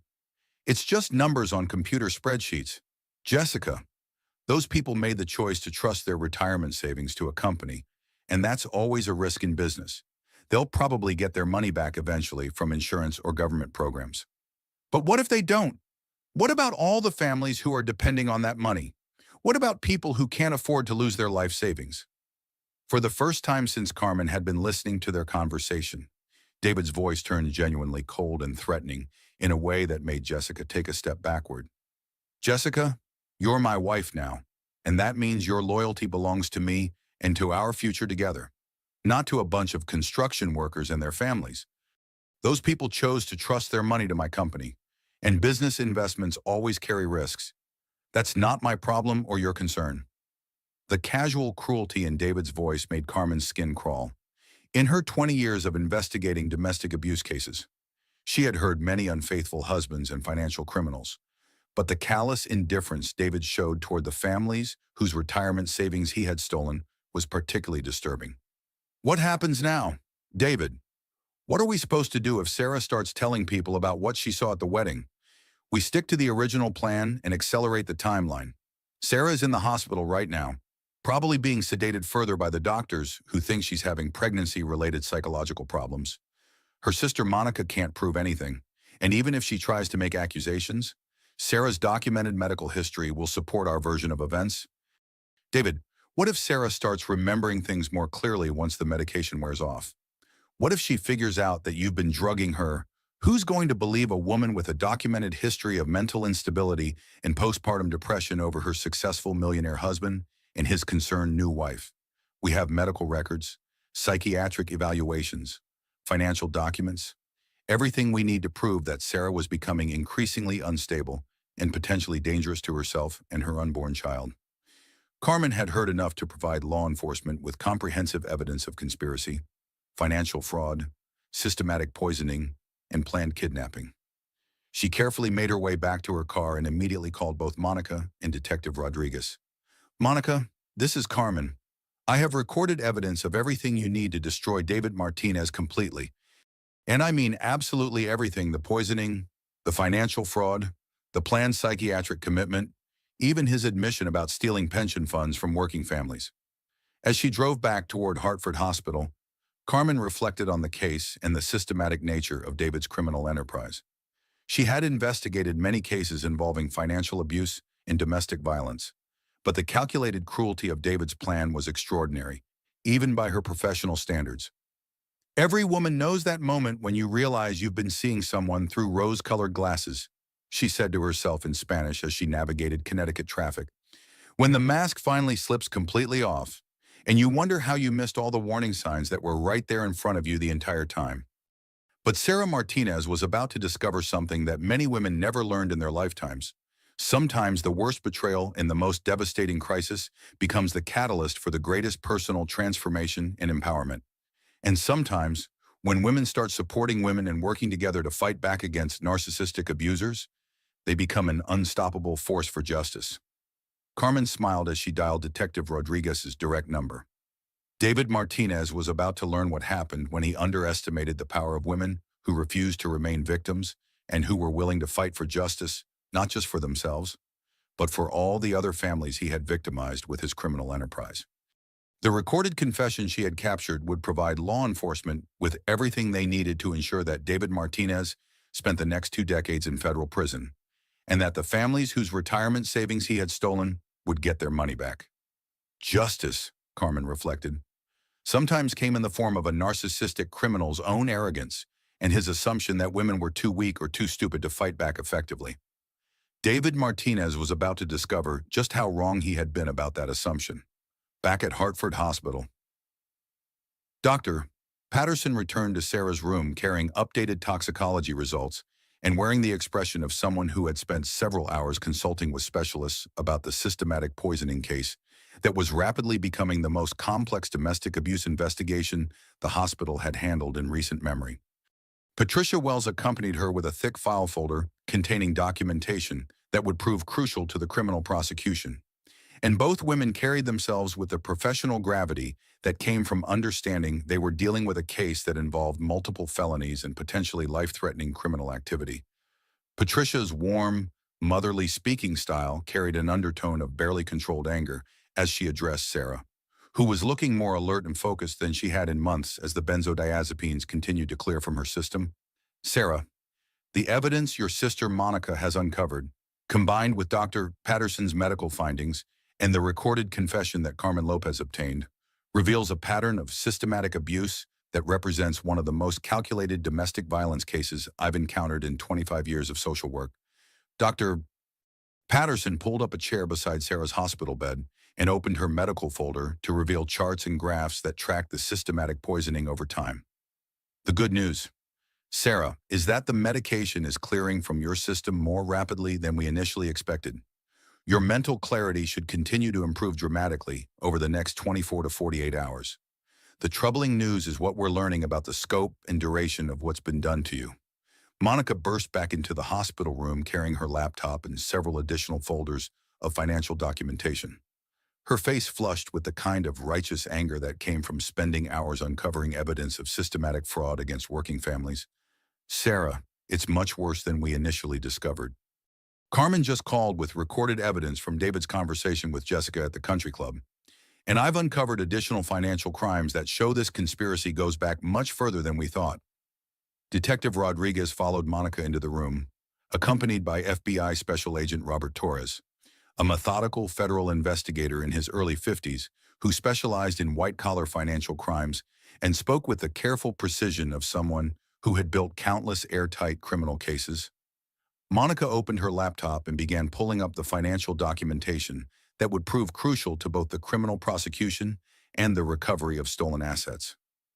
Sarah, honey, your millionaire husband has been systematically stealing not just from your personal accounts, but from the pension funds of over 200 working families whose retirement security depended on the money they invested with Martinez Construction. 200 families. Sarah felt physically sick at the scope of David's criminal enterprise. All those people trusted him with their life savings, and he stole their money to finance his affair with Jessica. Agent Torres pulled up a chair and opened his own folder containing federal investigation documents that painted a comprehensive picture of David's criminal activities. Mrs. Martinez, the FBI has been investigating your husband's construction company for the past 8 months as part of a broader investigation into municipal contract fraud in Connecticut.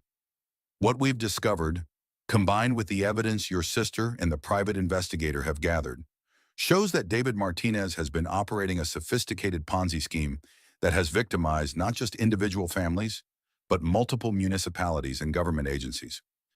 Agent Torres spread financial documents across the hospital room's table, creating a visual representation of the money trail that David had created to hide his criminal activities. Mrs. Martinez, your husband has been operating what we call a shell game, construction fraud, for approximately 3 years.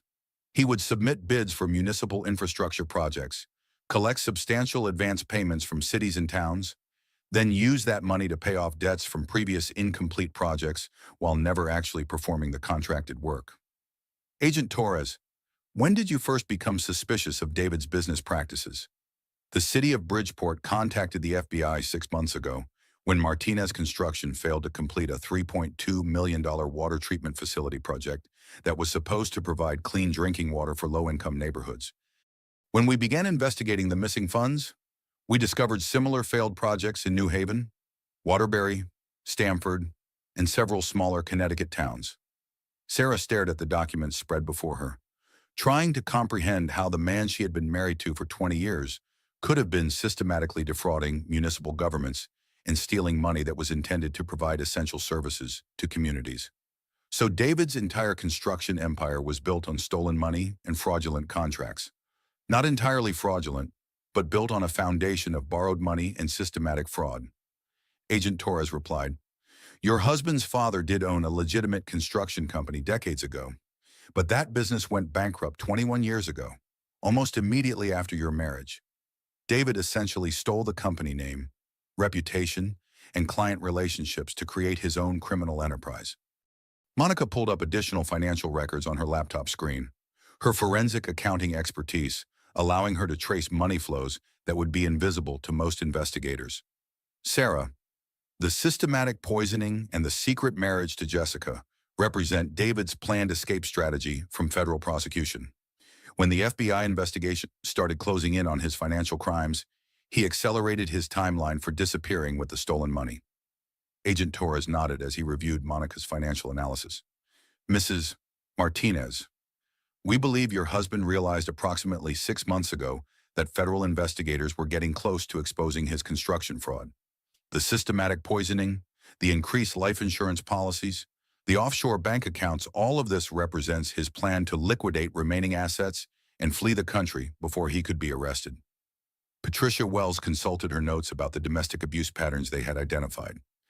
Agent Torres, what would have happened to Sarah if David's plan had succeeded completely? Based on the evidence, we believe Mr. Martinez intended to have Mrs. Martinez committed to a long-term psychiatric facility while he gained custody of their child and liquidated all remaining marital assets. The offshore accounts we've traced contain approximately $4.9 million that was stolen from various sources over the past 2 years. $4.9 million. Sarah felt overwhelmed by the scope of the criminal enterprise her husband had been operating while she believed they were living a normal, successful life.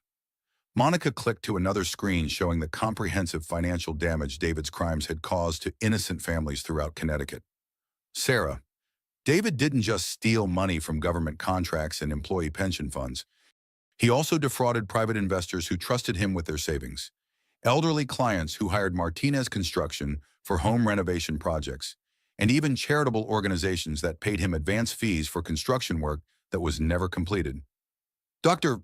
Patterson had been reviewing the medical records that documented David's systematic poisoning campaign against Sarah. Agent Torres, the medical evidence shows that Mr. Martinez had been planning this psychiatric commitment strategy for months. He consulted with multiple psychiatrists about having Sarah institutionalized, and he was building a medical paper trail to support his claims about her mental instability. What kind of medical paper trail?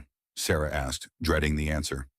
David told psychiatrists that you were having violent mood swings, paranoid delusions about his business activities, and irrational fears about financial security.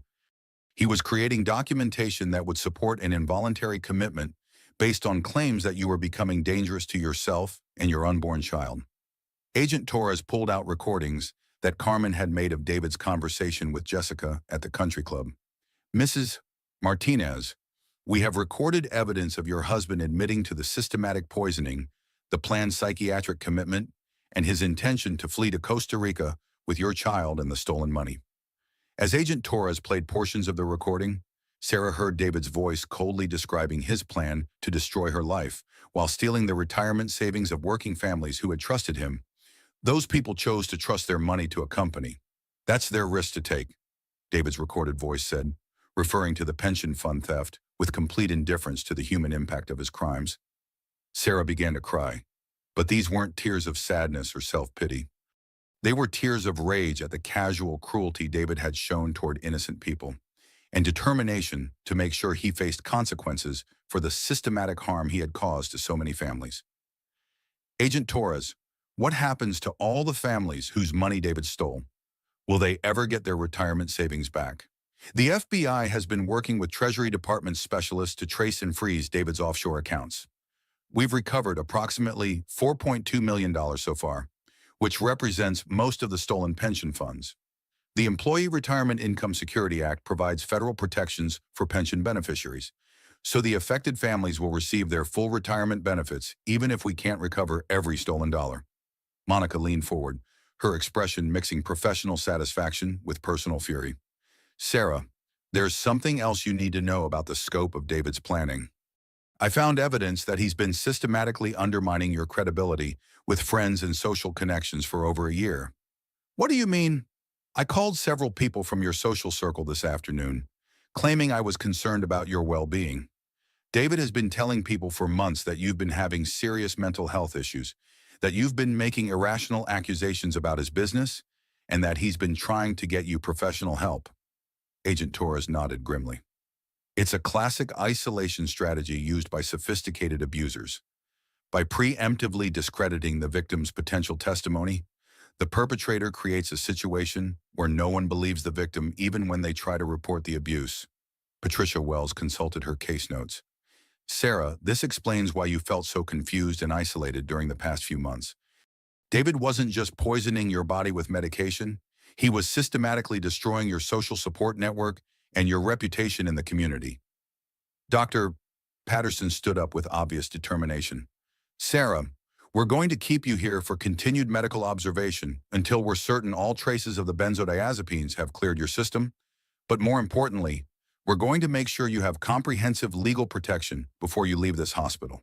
Carmen Lopez appeared in the doorway, her digital recorder in hand and wearing the satisfied expression of someone who had just delivered decisive evidence in a major criminal case. Ladies and gentlemen, I have David Martinez's complete confession to systematic poisoning, financial fraud, planned kidnapping, and conspiracy to commit insurance fraud. His conversation with Jessica Palmer at the country club provided evidence of premeditation, criminal intent, and detailed knowledge of his criminal activities. She played several key excerpts from the recording for Agent Torres, who took detailed notes as David's own words provided federal prosecutors with everything they would need for multiple felony convictions. We needed at least 3 more weeks of the medication before we could have her committed, David's voice said through the recorder's speaker. The baby would be born while Sarah was institutionalized. As the father, I would have full custody rights, especially with Sarah declared mentally incompetent. Agent Torres smiled grimly as he listened to David describing his criminal plan in detail. Mrs. Martinez, your husband has just provided us with evidence of conspiracy to commit kidnapping, systematic poisoning, insurance fraud, and multiple federal financial crimes.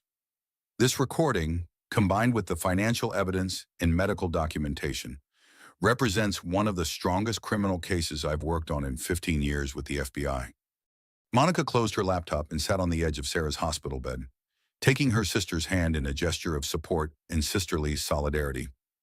Sarah, I know this is completely overwhelming and heartbreaking, but you need to understand something important about your situation. You're not a victim anymore. You're a survivor with the evidence and the legal support necessary to make sure David pays for what he's done to you and to all those innocent families. Detective Rodriguez, who had been coordinating with hospital security, returned to the room with an update about David's current location.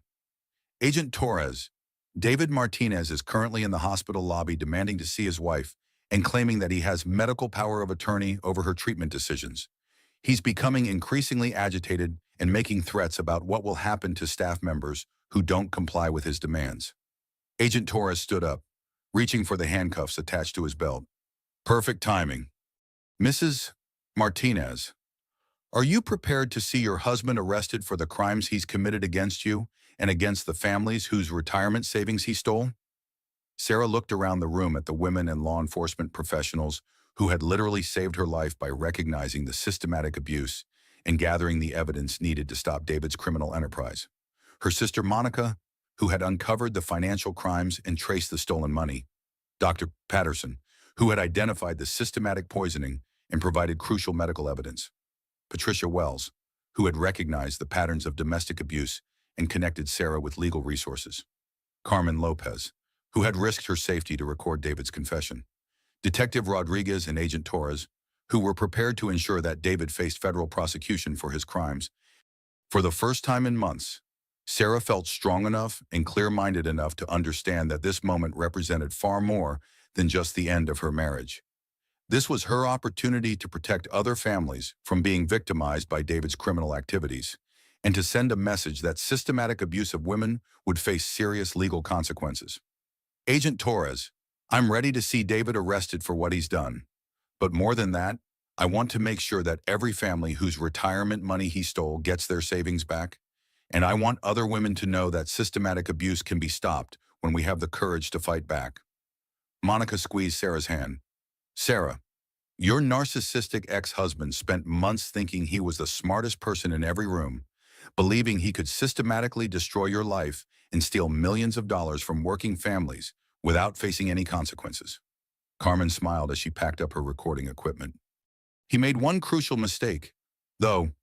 He underestimated what happens when women start supporting women and working together to fight back against financial abuse. Patricia Wells gathered her case files with obvious satisfaction.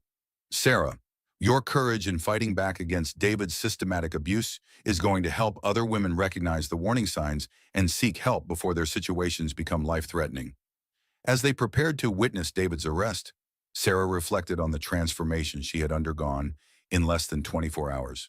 Yesterday, she had been a confused, systematically poisoned woman living in fear and isolation, believing that her mental health problems were causing her marriage to deteriorate. Today, she was a federal witness in a major financial crimes investigation, surrounded by professional women who had worked together to expose a criminal enterprise and protect innocent families from further victimization. The fog of systematic abuse was lifting, revealing not just the scope of David's crimes, but Sarah's own strength and intelligence that had been suppressed but never destroyed by months of psychological and chemical manipulation. Let's go watch my husband get arrested for systematic poisoning, financial fraud, and conspiracy to commit kidnapping, Sarah said, her voice stronger than it had been in years. For the first time since her collapse at the wedding, Sarah felt like she was in control of her own life and destiny. 2 days later, Sarah sat in the prestigious law offices of Henderson and Associates in downtown Hartford, her hands steady and her mind clearer than it had been in over a year. The last traces of benzodiazepines had finally cleared from her system completely, bringing with it a mental acuity and emotional strength that surprised even her healthcare providers.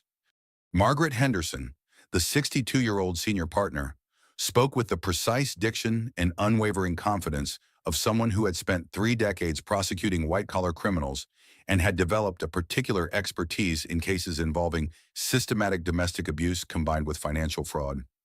Her silver hair was pulled back in a conservative bun that conveyed professional authority, but her eyes held the passionate fire of someone who genuinely despised financial predators who targeted vulnerable women and working families. Mrs. Martinez, your case represents one of the most systematically calculated examples of domestic financial abuse that I've encountered in 32 years of legal practice. Your husband didn't simply commit adultery or even basic financial fraud. He orchestrated a multi-year criminal campaign specifically designed to steal your identity, your child, your assets, and ultimately, your life itself. James Liu, Margaret's partner who specialized in complex family law cases involving significant assets and criminal activity, reviewed the comprehensive evidence that Carmen Lopez had gathered over the past several days. He spoke with the quiet authority that came from handling the most complicated divorce and custody cases in Connecticut. Sarah, the recordings that Carmen obtained are completely admissible as evidence under Connecticut law. Since our state requires only one-party consent for recordings, and Carmen was conducting a legitimate investigation into suspected criminal activity, David's detailed confession will be devastatingly effective in both criminal and civil proceedings. Monica sat beside Sarah with her laptop open to financial spreadsheets that detailed every aspect of David's criminal enterprise, from the initial pension fund thefts to the systematic transfer of marital assets to offshore accounts controlled by David and Jessica. The FBI's Financial Crimes Division has now officially taken over the investigation, Monica announced with obvious professional satisfaction. When federal agents started tracing David's money trail, they discovered that his criminal activities affected far more people than we initially realized. Margaret leaned forward, consulting her notes about the federal investigation that had been rapidly expanding as law enforcement agencies uncovered additional evidence of David's systematic fraud. Sarah, Agent Torres contacted me this morning with an update about the scope of the federal charges that David will be facing. The systematic poisoning and domestic abuse are just the beginning of his legal problems. A knock on the conference room door interrupted their discussion. Detective Rodriguez entered with FBI Agent Torres and a woman Sarah didn't recognize, a federal prosecutor in her 40s, with the kind of serious demeanor that suggested extensive experience with major white-collar criminal cases. Mrs. Martinez, this is Assistant United States Attorney Lisa Williams from the District of Connecticut, Agent Torres announced.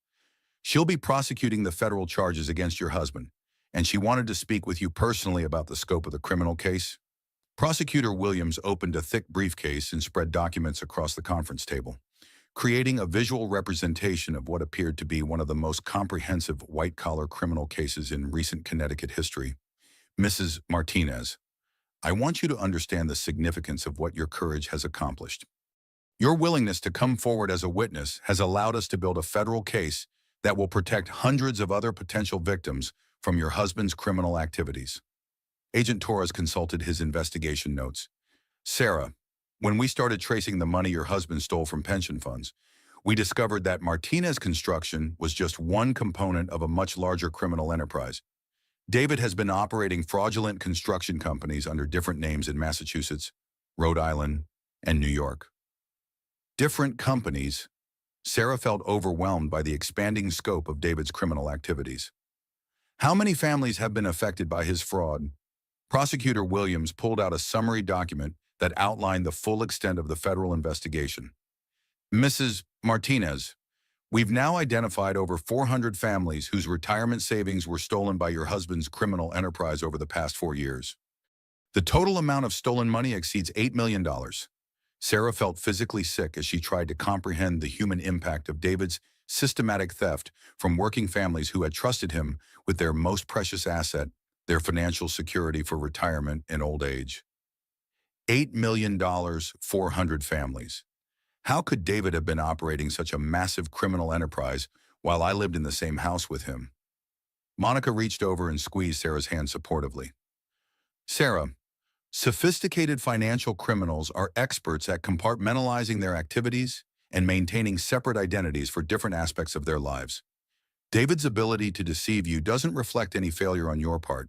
It demonstrates how skilled he became at systematic deception. Agent Torres nodded in agreement. Mrs.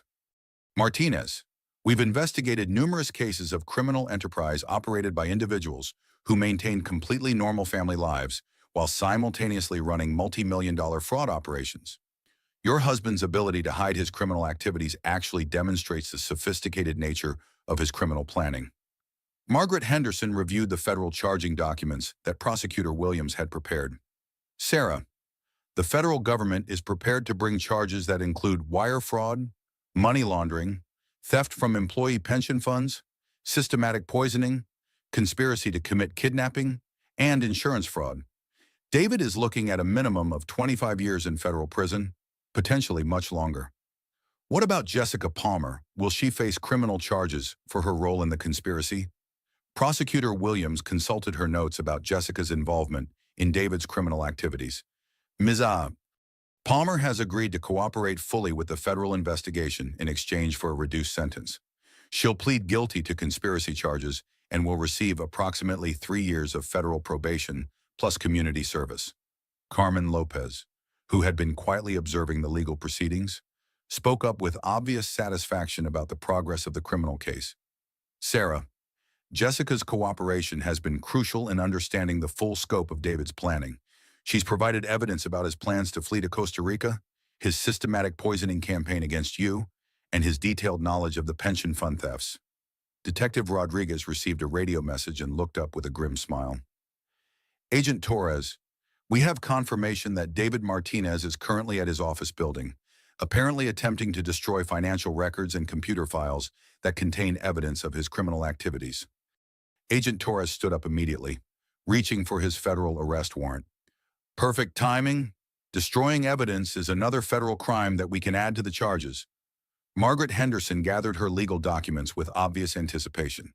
Sarah, would you be willing to assist in your husband's arrest? We'd like him to believe he's meeting you for a reconciliation discussion, while federal agents are positioned to take him into custody. Sarah felt a surge of personal power and determination that she hadn't experienced in years. For months, she had been systematically manipulated, controlled, poisoned, and diminished by a man who saw her as nothing more than an obstacle to be removed from his path to wealth and freedom. Now she had the opportunity to turn the tables completely and ensure that David faced justice not just for what he had done to her, but for what he had done to hundreds of innocent families whose only mistake had been trusting him with their financial security. Margaret, what exactly do you need me to do? 25 minutes later, Sarah stood in the elegant marble lobby of David's downtown Hartford office building, flanked by plainclothes federal agents and Detective Rodriguez. Her phone call to David had been carefully scripted. She needed to see him urgently to discuss their marriage and their future together as parents. David emerged from the elevator looking haggard and desperate, his usually immaculate appearance disheveled in a way that suggested he had been working frantically to cover up evidence of his criminal activities. His expensive suit was wrinkled, his normally perfect hair was messed, and perspiration stains were visible on his shirt despite the air-conditioned comfort of the professional office building. "Sarah, thank God you're here and you're feeling better. I've been incredibly worried about you since your collapse at the wedding. I should never have left you alone in the hospital while I was handling business matters." His performance was worthy of professional theater, but Sarah could see right through the manipulative charm that had once made her feel cherished and protected. The concerned husband act that had previously made her doubt her own perceptions now looked pathetic and transparently false. "David, we need to talk honestly about what happened at that wedding ceremony and about what's been happening in our marriage over the past several months." "Sarah, honey, you were confused and disoriented from pregnancy complications. The doctors at the hospital probably gave you medication that affected your thinking and made you imagine things that weren't really happening." The patronizing, condescending tone in David's voice was identical to the way he had been speaking to her for months, systematically undermining her confidence in her own perceptions and mental capabilities. "I wasn't confused or disoriented. David, I was being systematically poisoned by my husband of 20 years, who was secretly married to his 28-year-old assistant while planning to have me committed to a psychiatric hospital so he could steal my child and disappear to Costa Rica with millions of dollars in stolen money." David's face went completely pale as he realized that his carefully constructed web of lies had been thoroughly exposed, and that Sarah's mental fog had lifted enough for her to understand exactly what he had been planning. "Sarah, please, you're not thinking clearly. You're imagining conspiracies and criminal activities that don't exist. This is exactly the kind of irrational, paranoid thinking that's been concerning me about your mental health." Agent Torres stepped forward from behind a marble pillar, his FBI credentials clearly visible, and his federal arrest warrant in hand. "Mr. David Martinez, you're under arrest for federal wire fraud, money laundering, theft from employee pension funds, systematic poisoning, conspiracy to commit kidnapping, and destruction of evidence. You have the right to remain silent. Anything you say can and will be used against you in a court of law." As Agent Torres read David his constitutional rights and applied federal handcuffs, David looked at Sarah with genuine panic and desperation for the first time in their 20-year relationship. "Sarah, please, you don't understand what you're doing here. Think about our child. Think about our life together. Do you really want your baby to grow up knowing that their father is in federal prison?" Sarah met David's eyes steadily, her voice carrying a strength and clarity that surprised even her with its power and conviction. "David, I want my child to grow up knowing that their mother was strong enough to protect them from a narcissistic father who saw them as nothing more than a commodity to be stolen and traded for financial gain. I want my child to understand that real love doesn't require you to lose yourself or accept systematic abuse." As the federal agents led David away in handcuffs, he made one final desperate attempt to manipulate Sarah's emotions and regain psychological control over the situation. "Sarah, after 20 years of marriage, after everything we built together, you're really going to destroy our family over some misunderstandings and business complications." Sarah's response was delivered with the calm certainty of someone who had finally understood the true nature of her situation and had found the strength to fight back effectively. "David, you destroyed our family when you decided to systematically poison your pregnant wife while stealing millions of dollars from working families who trusted you with their retirement security. I'm just making sure you face the consequences of your choices." As the elevator doors closed on David and the federal agents, Sarah felt a profound sense of closure and personal empowerment. The man who had controlled every aspect of her life for 2 decades, who had systematically undermined her mental health and stolen her sense of reality, was finally being held accountable for his criminal activities. Margaret Henderson put a supportive hand on Sarah's shoulder as they watched the federal law enforcement convoy leave the office building. "Sarah, how do you feel right now?" Sarah looked out the large windows of the office lobby at the Hartford skyline, thinking about the hundreds of families who would get their retirement savings back and the other women who might be protected from similar systematic abuse because she had found the courage to fight back. "Margaret, for the first time in over a year, I feel completely free. Free from manipulation, free from fear, and free to build whatever kind of life I want for myself and my child. The transformation from victim to survivor to advocate was nearly complete, and Sarah was beginning to understand that her greatest challenges might actually become her greatest strengths. 6 hours later, Sarah sat in the sterile conference room of the FBI field office in Hartford, watching through a one-way mirror as Agent Torres methodically destroyed what remained of David's psychological defenses during what would prove to be a devastating federal interrogation. David had been provided with legal representation by Richard Blackstone, an expensive corporate defense attorney who specialized in white-collar criminal cases and had built his reputation defending wealthy executives accused of financial fraud. However, even Blackstone appeared overwhelmed by the comprehensive evidence that federal prosecutors had assembled against his client.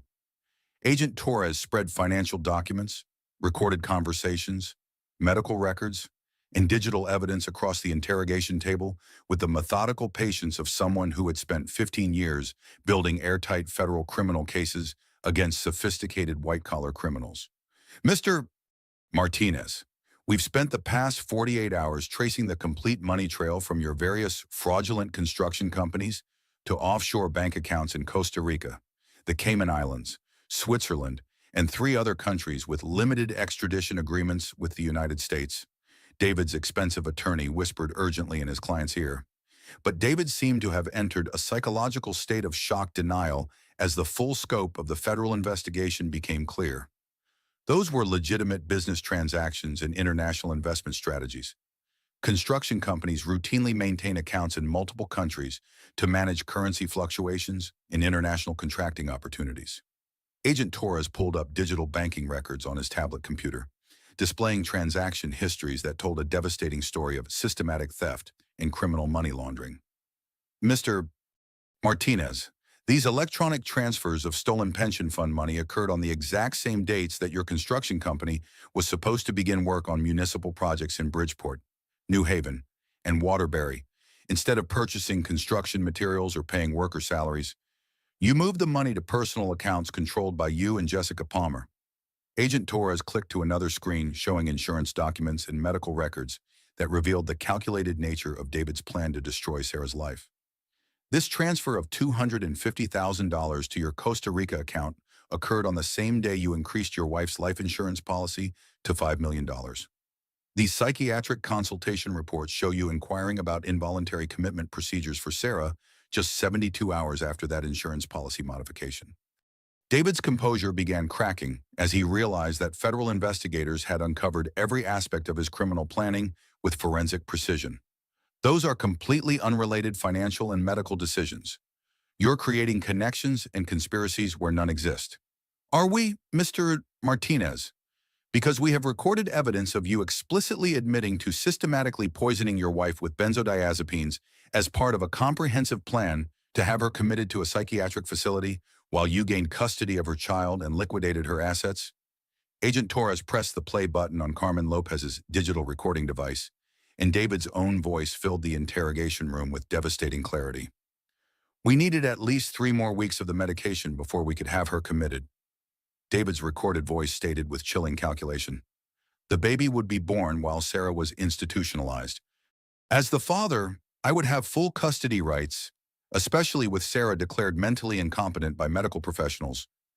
The color drained completely from David's face as he heard his own words providing federal prosecutors with direct evidence of premeditated conspiracy to commit kidnapping, systematic poisoning, and insurance fraud. That recording was obtained through illegal surveillance methods.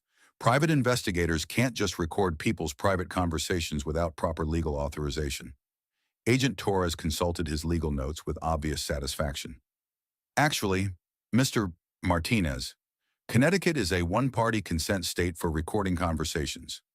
The private investigator who obtained this evidence was conducting a legitimate investigation into suspected criminal activity on behalf of your systematically abused wife. The recording is completely admissible under both state and federal law. Sarah watched from behind the one-way mirror as her husband of 20 years completely unraveled, his carefully constructed facade of respectability crumbling as federal agents exposed the criminal enterprise he had been operating while presenting himself as a successful family man.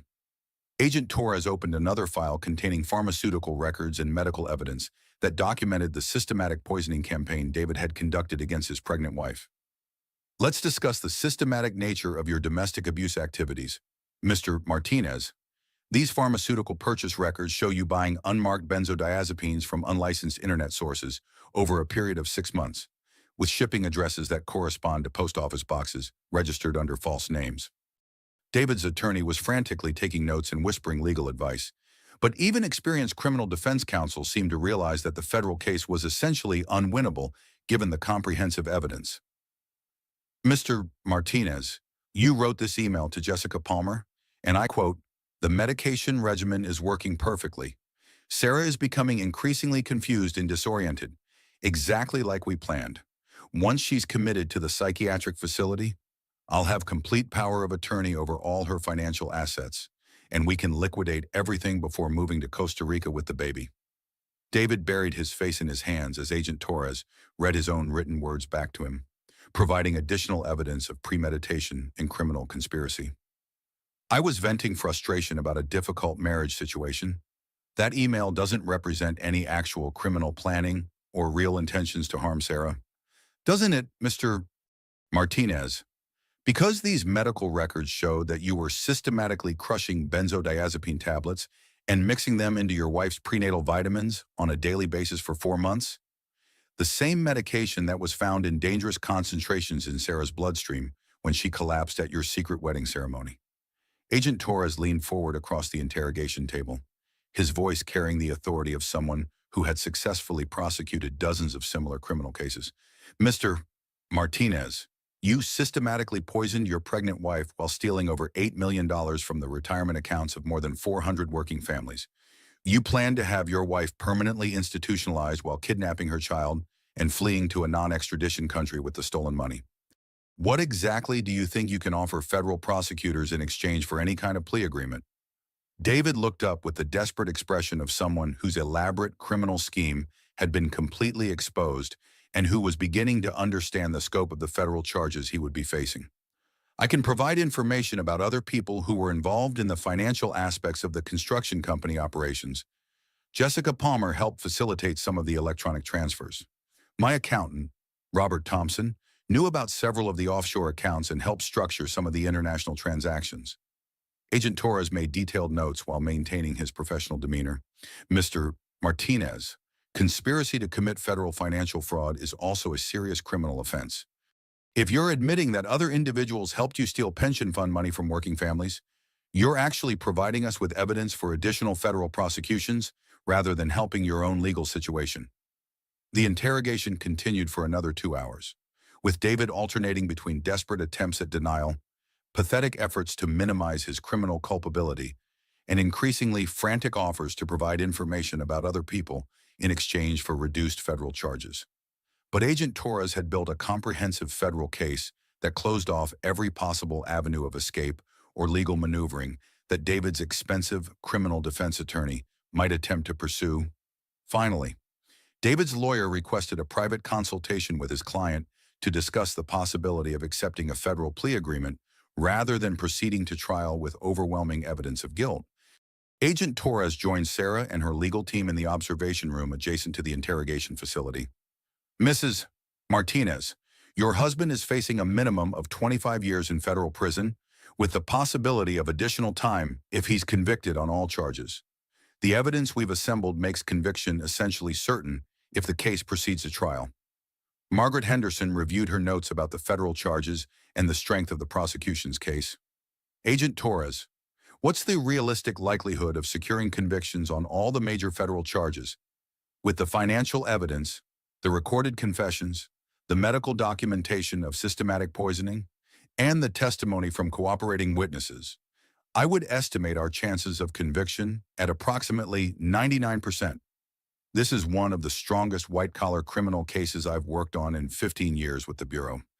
Sarah felt a profound sense of justice and closure as she watched federal law enforcement officers build an airtight case that would ensure David faced serious consequences for his systematic abuse of her and his theft from hundreds of working families. Agent Torres, what happens to the families whose retirement money David stole? Will they be able to recover their life savings? The FBI has successfully frozen and recovered approximately $7.4 million from your husband's various offshore accounts. Combined with the liquidation of his domestic assets and insurance settlements, we expect to recover nearly all of the stolen pension funds. The affected families will get their retirement security back. Monica squeezed Sarah's hand supportively. Sarah, you've not only escaped from a systematically abusive marriage, you've also ensured that hundreds of innocent families will get their stolen money returned to them. Carmen Lopez, who had been observing the interrogation process, smiled with obvious satisfaction about the progress of the federal prosecution. Mija, your narcissistic ex-husband spent months believing he was the smartest person in every room, thinking he could systematically destroy your life and steal millions from working families without facing any serious consequences. Patricia Wells consulted her case files about domestic abuse patterns and legal outcomes. Sarah, your willingness to fight back against David's systematic abuse is going to help other women recognize the warning signs of financial and psychological manipulation before their situations become life-threatening. As they prepared to leave the federal building, Sarah reflected on the extraordinary transformation she had undergone in less than a week. From a confused, systematically poisoned victim who believed she was experiencing pregnancy-related mental health problems, to a federal witness in a major white-collar criminal case that would protect hundreds of families from financial fraud. Agent Torres, when will David's case go to trial? Given the strength of the evidence and the overwhelming nature of the charges, I expect his attorney will negotiate a federal plea agreement within the next few weeks. Your husband is looking at spending the next 2 decades in federal prison, and he'll probably accept a plea deal rather than risk even longer sentences if he's convicted at trial. Sarah looked through the conference room window at the Hartford skyline, thinking about the new life she would be building for herself and her unborn child, free from systematic abuse and manipulation. For 20 years, I believed David when he told me I wasn't smart enough to understand financial matters or strong enough to survive on my own. Today, I learned that I was intelligent enough to help federal agents build a criminal case that will protect hundreds of families and send a systematic abuser to prison for decades. Margaret Henderson gathered her legal documents with obvious professional satisfaction. Sarah, you've proven that women who find the courage to fight back against narcissistic abuse can achieve justice not just for themselves, but for all the other victims who were harmed by the same criminal.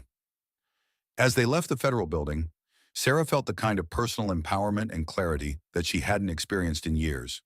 Her old life as the systematically manipulated wife of a millionaire husband was completely over, but her new life as a strong, independent woman was just beginning. The nightmare was ending, but Sarah's real story was just starting. 6 weeks later, Sarah held her healthy daughter in the bright, cheerful maternity ward of Hartford Hospital, the same medical facility where her journey from victim to survivor had begun when Dr. Patterson first discovered the benzodiazepines in her bloodstream and recognized the signs of systematic abuse. Isabella Marie Martinez had been born at exactly 39 weeks gestation, weighing 8 pounds and 4 ounces, with a head full of dark hair that reminded Sarah of David's genetic contribution, but with brown eyes and a determined expression that seemed to come entirely from Sarah's side of the family. As Sarah cradled her newborn daughter in the early morning sunlight that streamed through the hospital room windows, she felt a profound sense of completeness and emotional security that had nothing whatsoever to do with the man who had contributed half of Isabella's DNA. "Hello, my beautiful, perfect little girl," Sarah whispered as Isabella's tiny fingers wrapped around her mother's thumb with surprising strength. "You and I are going to build the most wonderful life together. Better than wonderful. Actually, we're going to be completely free and completely happy." Dr. Patterson entered the hospital room carrying Isabella's medical chart and wearing the warm, professional smile that had become familiar to Sarah over the weeks of prenatal care that had followed her liberation from David's systematic poisoning. "Sarah, Isabella is absolutely perfect in every possible way. Her APGAR scores were excellent at both 1 minute and 5 minutes after delivery. All her vital signs are strong and stable, and the pediatric examination didn't reveal any developmental issues or complications related to your exposure to the benzodiazepines during pregnancy. Dr. Patterson, I can't thank you enough for everything you did to save both our lives. If you hadn't recognized the signs of systematic poisoning and taken immediate action to get law enforcement involved." Dr. Patterson pulled up the comfortable chair that had become her usual spot during their conversations over the past month and a half. Sarah, you saved your own life by having the courage to trust your instincts and fight back when you finally understood what was happening to you. My role was just recognizing the medical evidence and connecting you with the right resources. Monica burst into the hospital room carrying an enormous bouquet of pink and white flowers, several gift bags from expensive baby boutiques, and wearing the satisfied expression of someone who had spent the past 6 weeks systematically dismantling a financial criminal's remaining assets while building a new life for her sister and niece. How is my absolutely gorgeous niece doing this morning? And how is my sister, the federal witness who helped send her narcissistic ex-husband to prison for 22 years? 22 years, I thought the plea agreement was for 20 years.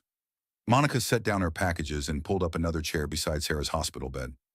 David's attorney tried to negotiate additional reductions, but Agent Torres and Prosecutor Williams held firm. 22 years in federal prison, with no possibility of parole for the first 12 years. Plus, he has to pay full restitution to all the families whose pension money he stole. Margaret Henderson arrived with James Liu, both carrying legal documents and wearing the professional satisfaction that came from successfully protecting a client from systematic abuse while ensuring that a dangerous criminal faced appropriate consequences. Sarah, we have several pieces of excellent news to share with you, Margaret announced as she consulted her notes about the final legal settlements. First, the federal court has approved the complete asset forfeiture from David's criminal enterprise. Every penny of the stolen pension money has been recovered and returned to the affected families. That's wonderful news. What about our marital assets? I know David spent a lot of our legitimate money on his affair with Jessica. James Liu opened his legal folder and pulled out financial documents that detailed the final property settlement. Sarah, your situation is actually much better than we initially expected. The prenuptial agreement that David insisted on 20 years ago, ironically, works strongly in your favor now that the marriage is being dissolved due to his systematic criminal activity. How does a prenuptial agreement help my situation? Under Connecticut law, when a marriage ends due to criminal abuse including systematic poisoning, the victim is entitled to significant financial damages beyond the normal property division. You're also protected from any responsibility for David's criminal debts or legal obligations. Margaret consulted her own notes about the comprehensive financial settlement. In practical terms, Sarah, you're looking at approximately $9 million in total assets. This includes insurance settlements, damages for the systematic abuse, your rightful share of legitimate marital property, and additional compensation from the Federal Victims Fund. Sarah felt completely overwhelmed by the financial security that would allow her to build whatever kind of life she wanted for herself and Isabella. $9 million, I don't even know how to process that amount of money.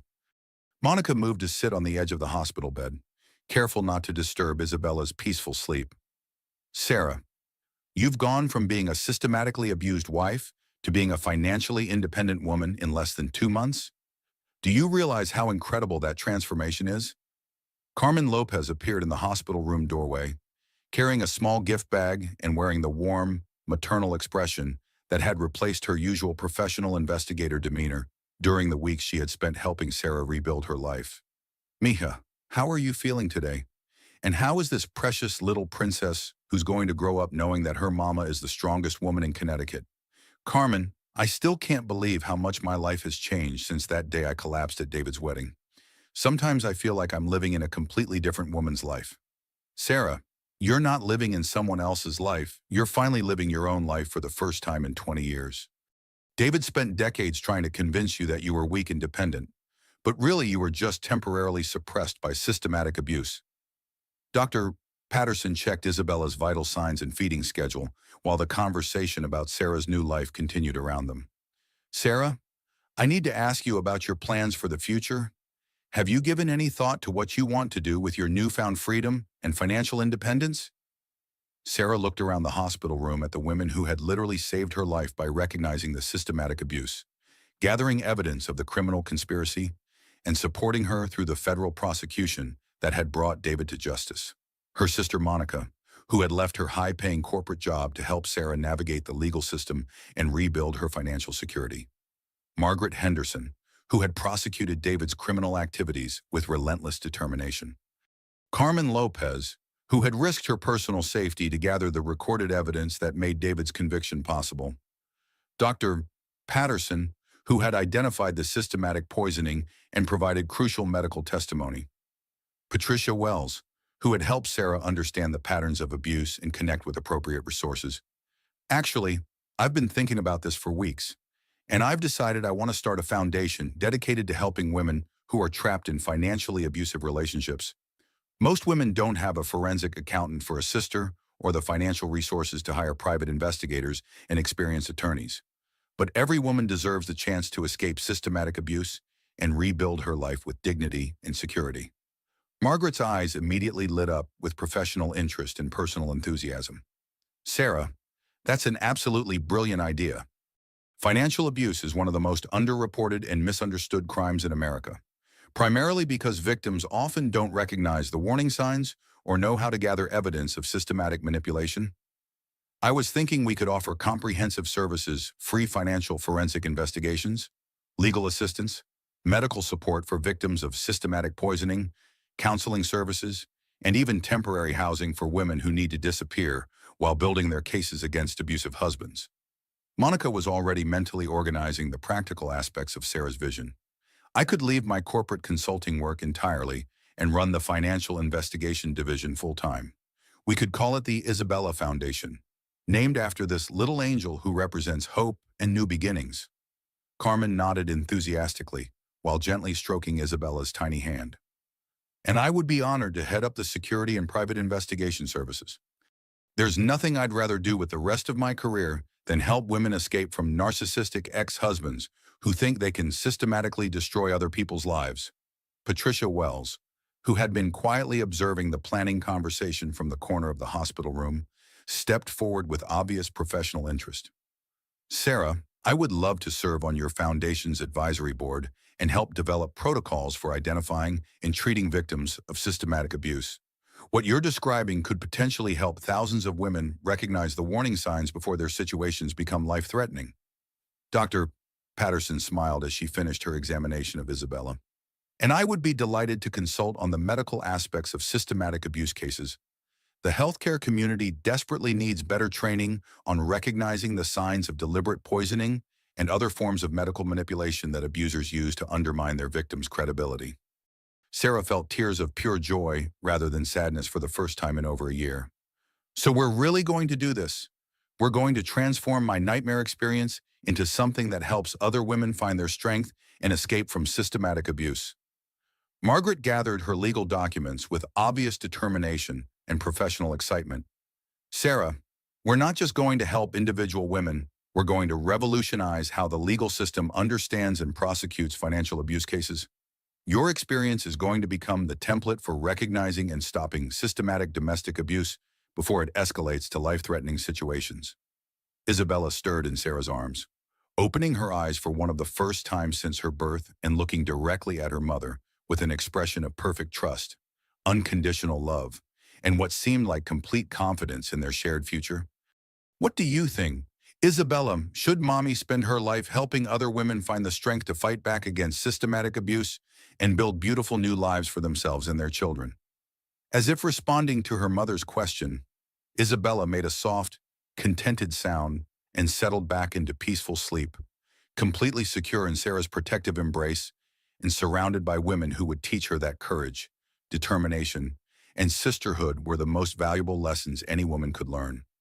Sarah looked around the room at her chosen family, the women who had recognized her worth when she had forgotten it herself, who had fought for her freedom when she was too confused to fight for herself, and who had helped her transform from victim to survivor to advocate for other women facing similar challenges.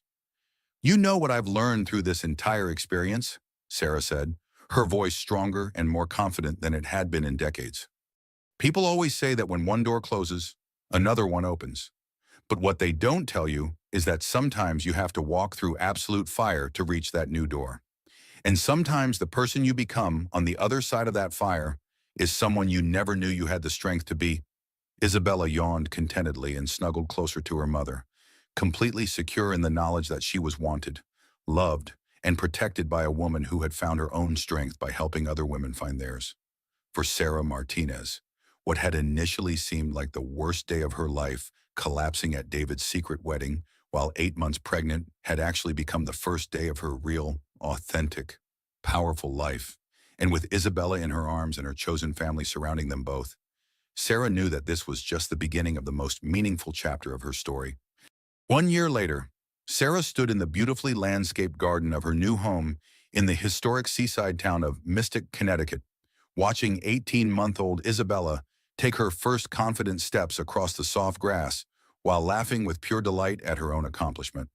The elegant colonial-style house overlooked the peaceful waters of Long Island Sound, and the gentle, rhythmic sound of waves against the rocky shoreline had become the perfect soundtrack for their new life together. Sarah had chosen this location specifically because it represented everything that her previous life in Westport had: not: authenticity, tranquility, and freedom from the artificial pressures of maintaining appearances for people whose approval had never actually mattered. "Come on, sweet girl. You can make it all the way to mommy," Sarah encouraged with genuine enthusiasm, her arms outstretched as Isabella toddled toward her with the determined concentration that had become her signature expression when facing new challenges. The past 12 months had been an extraordinary whirlwind of legal proceedings, foundation development, media interviews, and the pure joy of motherhood experienced without the constant shadow of systematic abuse and manipulation hanging over every moment of daily life. The Isabella Foundation had grown from an ambitious idea discussed in a hospital room to a fully operational nonprofit organization that was already helping women across New England escape from financially abusive relationships and rebuild their lives with dignity and security. Monica appeared on the wraparound porch of the house, carrying a birthday cake decorated with pink butterflies and wearing the kind of genuine happiness that came from work that felt more like a calling than a career. At 46, Monica looked healthier and more fulfilled than she had during her previous life as a corporate forensic accountant, and her decision to leave the high-pressure world of Manhattan financial consulting to help women escape systematic abuse had proven to be one of the best choices of her life. "Is my absolutely gorgeous niece ready for her first birthday celebration?" Monica called out as she set the cake on the outdoor dining table that had been decorated with pink and purple balloons, fresh flowers, and presents wrapped in cheerful paper. The garden was filled with guests who had become Sarah's true family over the past year, but these weren't the superficial country club acquaintances and business associates from her previous life with David. These were the women who had seen her at her most vulnerable and had chosen to stand with her, fight for her, and help her build something meaningful from the wreckage of systematic abuse. Carmen Lopez arrived through the garden gate with her teenage daughter, Maria, both carrying presents and wearing the kind of comfortable family clothing that reflected their genuine affection for Sarah and Isabella, rather than any need to impress other guests. Carmen had indeed left her private investigation practice to become the director of security services for the Isabella Foundation, and her daughter had become like a beloved niece to Sarah, often spending weekends at the Mystic House and helping with Isabella's care. "Mija, how is our precious little princess celebrating her first birthday?" Carmen asked in the mix of English and Spanish that had become natural in their extended family conversations. She swept Isabella up into a gentle hug, speaking to the toddler in rapid Spanish that made Isabella giggle and clap her hands with obvious delight. Dr. Patterson came through the garden with Patricia Wells, both now serving on the Foundation's medical and social work advisory boards, and both having become close personal friends rather than just professional colleagues over the months of working together to develop comprehensive protocols for identifying and treating abuse victims. "Sarah, the Foundation's first annual impact report makes for absolutely remarkable reading," Dr. Patterson announced as she settled into one of the comfortable outdoor chairs that had been arranged around the birthday celebration. "In our first full year of operation, we've successfully helped 87 women escape from financially abusive relationships and recover over $3 million in stolen assets." Patricia Wells smiled with the kind of professional satisfaction that came from work that made a genuine difference in people's lives. "And 23 of those women have gone on to help other victims by sharing their experiences and providing peer support. There's something incredibly powerful about survivors helping other survivors heal and rebuild." Margaret Henderson and James Liu arrived together, carrying legal documents that had become cause for celebration rather than stress, and wearing the professional pride that came from having helped create something that would protect women for generations to come. "Sarah, we have some wonderful news to share," Margaret announced as she pulled out papers from her briefcase. "The Connecticut State Legislature has just passed comprehensive financial abuse legislation that's being called the Sarah Martinez Protection Act. It requires all healthcare providers, financial institutions, and law enforcement agencies to receive training on recognizing systematic abuse and providing appropriate resources to victims." They named legislation after me. Sarah felt genuinely honored by the recognition, but also somewhat overwhelmed by the idea that her personal nightmare had contributed to legal protections for other women. James Lou smiled as he explained the significance of the new legislation. "Your case exposed critical gaps in how our society identifies and responds to systematic abuse. Now every doctor, nurse, paramedic, bank employee, and police officer in Connecticut will know the warning signs that Dr. Patterson recognized when you collapsed at David's wedding." As the birthday party guests gathered around the outdoor table, Sarah helped Isabella blow out her single candle, while the little girl clapped her hands and laughed with the kind of pure joy that comes from being completely loved and completely secure. "Make a wish for Mommy, sweetheart," Sarah whispered to Isabella, though she realized that she already had everything she could possibly want or need for a fulfilling and meaningful life. As the afternoon sun began casting longer shadows across the garden, and the celebration wound down into comfortable conversation among close friends, the guests began sharing stories about the year's accomplishments and the Foundation's growing impact on women throughout New England. The Isabella Foundation had expanded beyond Connecticut to include chapters in Massachusetts, Rhode Island, and New York. Sarah's story had been featured in national magazines and television programs, but always as an empowerment narrative about the power of women supporting women through crisis, rather than as a victim story that focused on the abuse itself. "Sarah, I need to tell you something that I've been thinking about for months," Monica said as they cleaned up after the party, while Isabella played contentedly with her new toys on a blanket nearby. "Do you remember when you used to say that David had saved you from being alone, and that you couldn't survive without his financial support?" Sarah watched Isabella stack colorful blocks with intense concentration, her daughter completely secure in the knowledge that she was wanted, loved, and cherished for exactly who she was, rather than for what she could provide to someone else. "I was never actually alone, Monica. I had just forgotten who I was underneath all those years of systematic manipulation and psychological abuse. David didn't save me from anything, he just temporarily convinced me that I needed to be saved instead of recognizing my own strength." Carmen, who was helping fold chairs and pack up decorations, overheard the conversation and joined in with her own observations about Sarah's transformation. "You know what I've learned from working with your case and all the other women we've helped through the foundation, Mia. The strongest women are usually the ones who have been tested the most severely. David thought he was systematically breaking you down, but really he was just revealing how fundamentally unbreakable you actually were underneath all his manipulation." Dr. Patterson, who was carrying leftover cake to her car, paused to add her medical perspective to the conversation about resilience and recovery from systematic abuse. "Sarah, I've been treating victims of domestic abuse for over 20 years, but I've never witnessed someone transform trauma into purpose and meaning the way you have. The Isabella Foundation isn't just helping individual women escape abuse, it's actually changing how our entire society understands and responds to financial manipulation and systematic psychological abuse." As the evening approached and the last guests prepared to leave, Sarah found herself alone in the garden with Isabella, who was getting sleepy after her exciting day of birthday celebrations and attention from her extended chosen family. "You want to know a secret, my beautiful little girl?" Sarah whispered to her daughter as they sat together on the garden swing, watching the sun set over Long Island Sound. "Exactly 1 year ago today, Mommy thought her life was completely over when she collapsed at your biological father's secret wedding. But really, that was just the beginning of our real life together."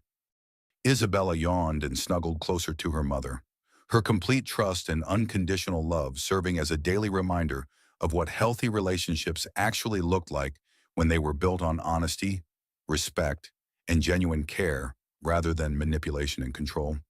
Sarah rocked gently on the swing while looking out over the peaceful water, reflecting on the extraordinary journey from victim to survivor to advocate that had brought them to this moment of complete contentment and security. The frightened, confused woman who had been systematically poisoned by her narcissistic ex-husband seemed like a completely different person now. Someone from a previous lifetime who had needed to be rescued so that the real Sarah could finally emerge and claim her authentic life. David was currently serving his 22-year federal sentence at a minimum security prison in Pennsylvania, and Jessica had completed her community service requirements and moved back to California to rebuild her own life. But Sarah rarely thought about either of them anymore, because her focus was entirely on the future Isabella's childhood, in a home filled with love and honesty. The foundation's continued expansion to help even more women, and her own ongoing healing and personal growth. Sometimes the worst thing that happens to you turns out to be the best thing that could have happened, she said softly to Isabella, who had fallen asleep in her arms. I thought my life was ending when I collapsed at that wedding ceremony, but really it was just the beginning of everything that actually mattered. You and I aren't just survivors, Isabella.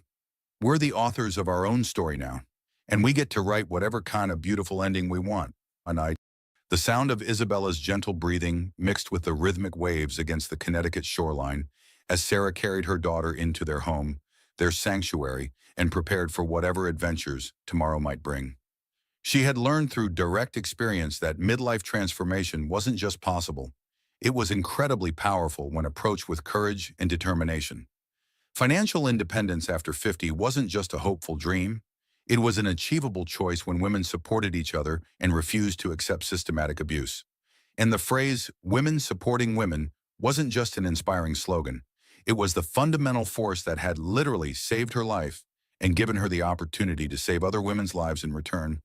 As she tucked Isabella into her crib in the nursery that had been decorated with soft yellow paint and white furniture, colors chosen for joy rather than to hide the gender of a child who might be stolen, Sarah smiled at how dramatically everything had changed in just 18 months. She had gone from being the controlled, systematically abused wife of a millionaire husband who saw her as an obstacle to his criminal ambitions, to being an independent woman with a clear mission to help other women find their own strength and freedom. From victim to survivor to advocate to the leader of a movement that was changing how society understood and responded to systematic abuse. The best part of her transformation wasn't the $9 million in financial assets or the national recognition for the foundation's groundbreaking work. The best part was the knowledge that Isabella would grow up watching her mother choose courage over fear, action over victimhood, purpose over comfort, and authentic relationships over convenient ones. The gentle sound of waves against the mystic shoreline continued as Sarah stood in Isabella's nursery, looking down at her sleeping daughter and feeling profound gratitude for the unexpected path that had led them to this place of safety, love, and unlimited possibility. She had started this journey as a victim of systematic abuse, but she was ending it as the author of her own story and the architect of a new life built on her own terms, surrounded by women who had chosen to stand with her and help her transform tragedy into triumph. Tomorrow would bring new challenges, new opportunities to help other women, and new adventures with Isabella. But tonight, Sarah Martinez was exactly where she belonged, free, strong, loved, and ready to write whatever came next in their beautiful story together.